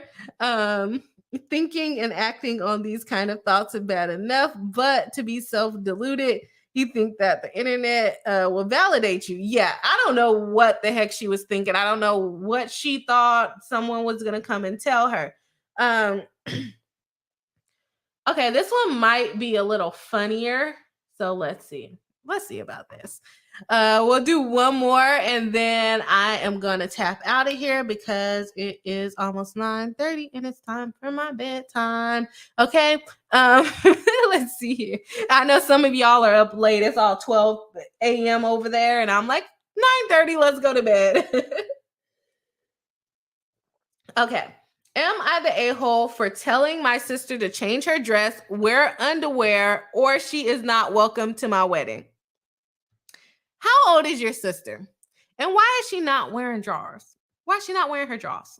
Okay, she's not wearing underwear. She has a history of not wearing underwear to a point that you have to tell her that before your wedding. Let's see. I am 26 female. My sister is 2 years older than me. And she almost 30. She almost 30 and she's not wearing underwear. Okay. She's almost 2 years older than me. My fiance is a 30 male. We were raised in a liberal home where we were allowed to wear anything or nothing at home. Wear anything or nothing at home. I think that's a bit inappropriate, but to each their own. My sister has always dressed very skimpily, and I didn't mind because I was used to it at home. But this time I'm feeling a type of way because My wedding will be in February 2024, coming up pretty soon here.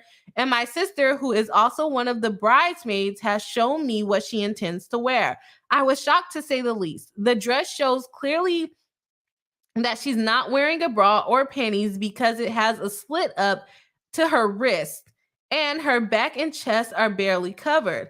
I'm uncomfortable. Oh, I think this is the one where they show us the dress. I'm uncomfortable with her being around other people, especially my fiance and his family, looking like that. My parents see nothing wrong with her outfit. I told her if she doesn't find a different, more decent dress, then she is no longer one of my bridesmaids and she will not and she's not invited to my wedding anymore. She feels that I'm being unfair since I have no right to control what people wear, and I also let all bridesmaids choose whatever design they wanted as long as they stuck to the colors I gave. That's a bad idea. You need to pick a color, go to a dress store where they make the different style dresses in the same color and have them pick for those modest covered up dresses. Don't let people have free will in your wedding. Give them a little bit of free will. You can pick the style, but you're getting the dress from this freaking dress shop. Why would you even think that? And you know your sister's a little thotty. Like, come on. Not she's a little thotty. Bit aggressive. She's no longer a bridesmaid if she doesn't find a better dress. She feels that I'm being unfair since I have no right to control what people wear. And I also let all bridesmaids choose whatever design they wanted as long as they stuck to the colors I gave. Her chosen color sticks to the color scheme, and that's okay, but the design makes me feel it's not appropriate.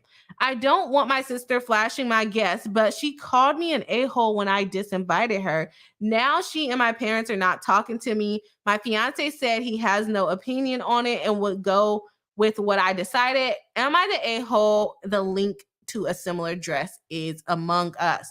So the chats are coming in.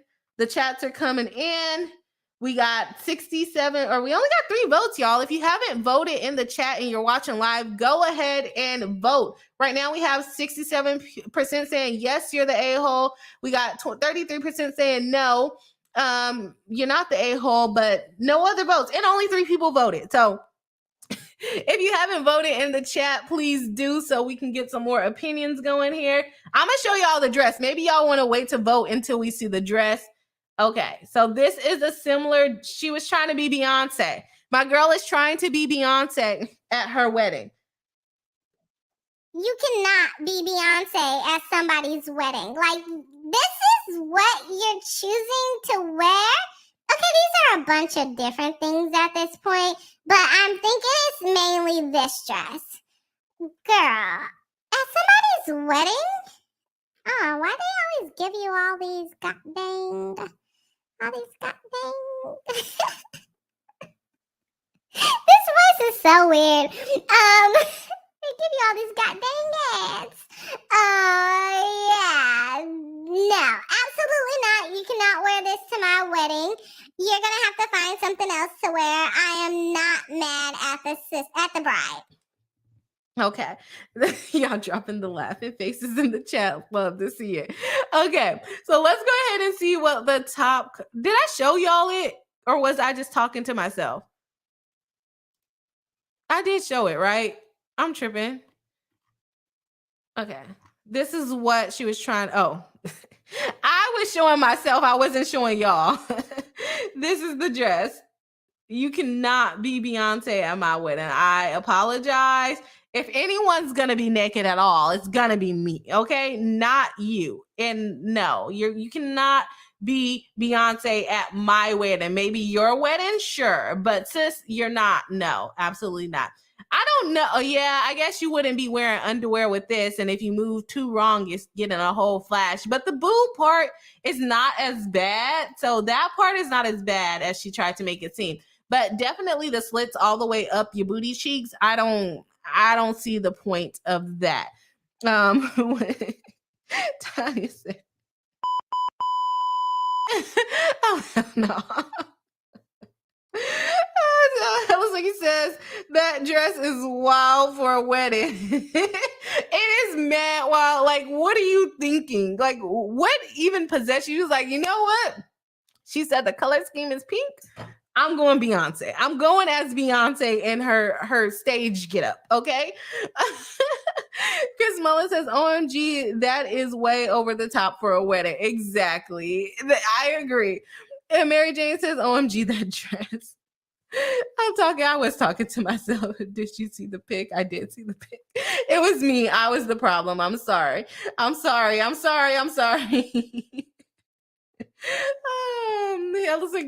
American brides never disappoint. That is true. Do some of y'all want to change y'all votes? Does anyone want to change their vote? Oh my gosh. Cheryl Reed says, no, that dress is probably showing up the bride. Exactly. Not appropriate for sister's wedding.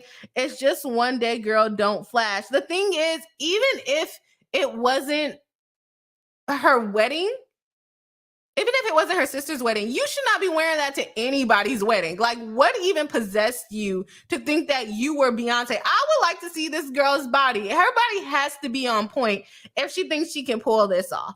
Like, even Beyonce has on stockings there. What is that? I bet the sister would go bare leg, bare cooch, bare everything out there, okay? That's what I think she's going for. Chris Mullen says, so are high-waisted undies you can get for dresses like that? So, sorry, I'm not reading. There are high-waisted undies you can get for dresses like that, or she could wear stockings with it. That's what Beyonce is wearing. I can see the stockings on Beyonce's legs. But is the sister planning on doing that? The fact that she even picked that dress, I don't think she's planning on doing that. And I still can't see how high-waisted underwears would hide that. Her cooch is gonna have a wedgie the whole night. That's not my cup of tea. I don't know. That looks like he says, but the bride is the one who told her to choose whatever. Next time limits. That's what I said. I said, go to one store, pick a color, and tell them to choose from those designs. At least you know what's there to choose from. Don't just let people go willy-nilly, especially on your day. Chelsea says, I bet you $1 she would never wear it. She would never wear it in white, though. This girl sounds like the type to try to outshine the bride in her own mind, at least. Yeah, I bet you she would put it on in white. Chantel says, I thought you weren't supposed to outshine the bride. That dress screams, look at me. Yeah, it does. Whether it's white or not, it's outshining the bride for sure. Cheryl Reed says, I changed my vote. Once you see it, you're like, never mind. Ella Slinky says, I'm not changing my vote because the issue is not the underwear. The issue is the bride said, choose whatever. Ella Slinky said, you said what you said. You said what you said, so she can wear whatever she wants. Kimmy Locker says, where's the dress, though? It looks like a funky top and a matching scarf. You don't see the dress? It's all connected. It do look like two different fabrics, but it's really not. It is all one dress, but it's literally a performance outfit. Like, you're wanting people to look at you at that point. It's absolutely ridiculous. Chris Mullen says, people, stop giving free ride to your bridesmaids. Exactly. Give them some direction, because if you don't, they're going to do what they want to do. Just like the one we read last week with the purple dress, it was a full-on white wedding dress. And she told him just to find something purple. Hello, Swinky says, Kimmy Locker, not a matching scarf. I'm weak. Mary Jane says it's like a cut-up dress. It's purely naked at this point. Chris Mullen says, yep, the bride should have set limits. Her fault. Not y'all blaming the bride, though. All right. We got 12 votes already in. Cheryl C says, Beyonce wouldn't wear that to a wedding, though. That is true. It's literally a stage outfit, y'all. Like, she's on the stage. This is not just her regular get-up that she's wearing. Come on, open the goddamn picture. Am I not allowed to click on that picture? I guess not. It won't let me pull up these other ones. She's literally on stage, though, y'all. This is not her wearing this to the red carpet. She's performing. Hello Swinky says, no, next time choose a reasonable bridesmaids. That's also an option. That is also an option.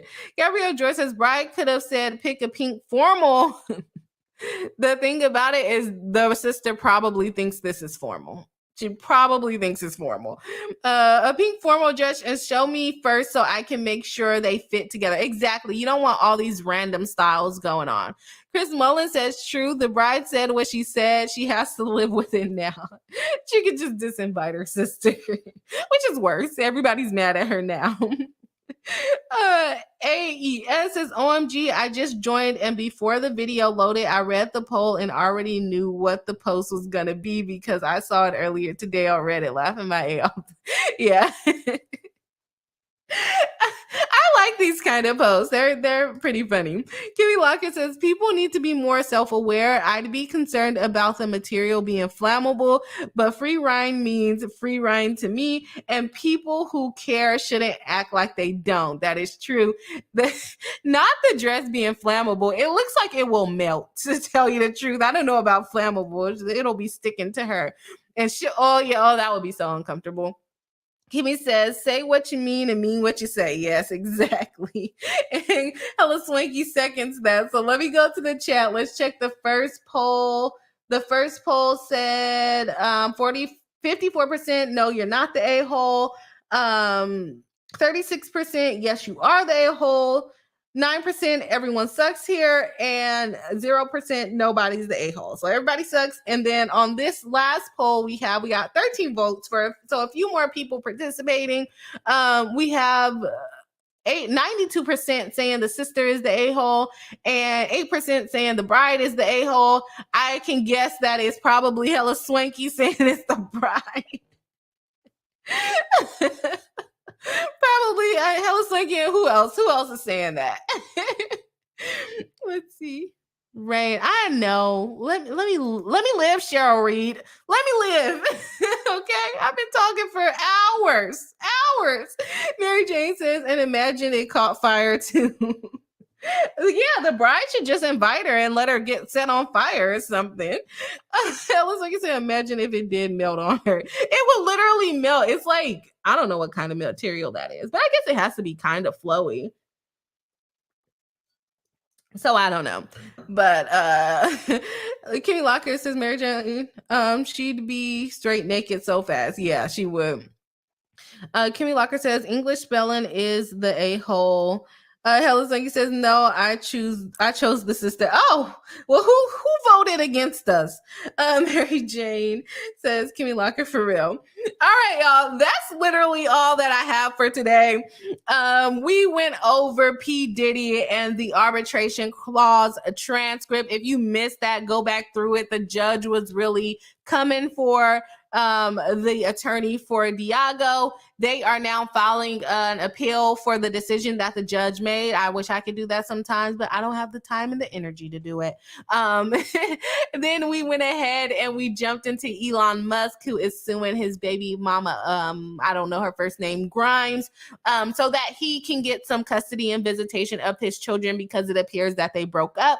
And then we jumped into MrBeast, who is working on a settlement agreement with Deez Nuts, the kind of small mom, I guess it's not small because they said they're all around the country and they have notoriety, that sells, what do they, I've been saying a lot tonight. I'm sorry, y'all. I was about to do it again. They sell peanuts, gourmet peanuts, and MrBeast sells chocolate bars with nuts in it.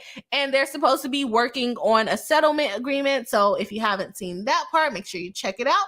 And then we ended with the Am I the A-holes, which were pretty good. One was a little more serious and kind of like you really are an a-hole. And the second one is more funny with a naked dress, because Bride said you can wear whatever the heck that you want to wear. So I'm going to go ahead and end the poll on that one. If you guys haven't already, please do hit the like button. And if you haven't already, please do subscribe if you're not subscribed, because for whatever reason, my channel keeps losing subscribers. And I feel like all of the friends come every night. So I don't know why that's happening. So just make sure that you guys are still subscribed. And I will see you all next week on Tuesday. I hope that you have a wonderful, wonderful night. Thank you and have a good weekend. Bye.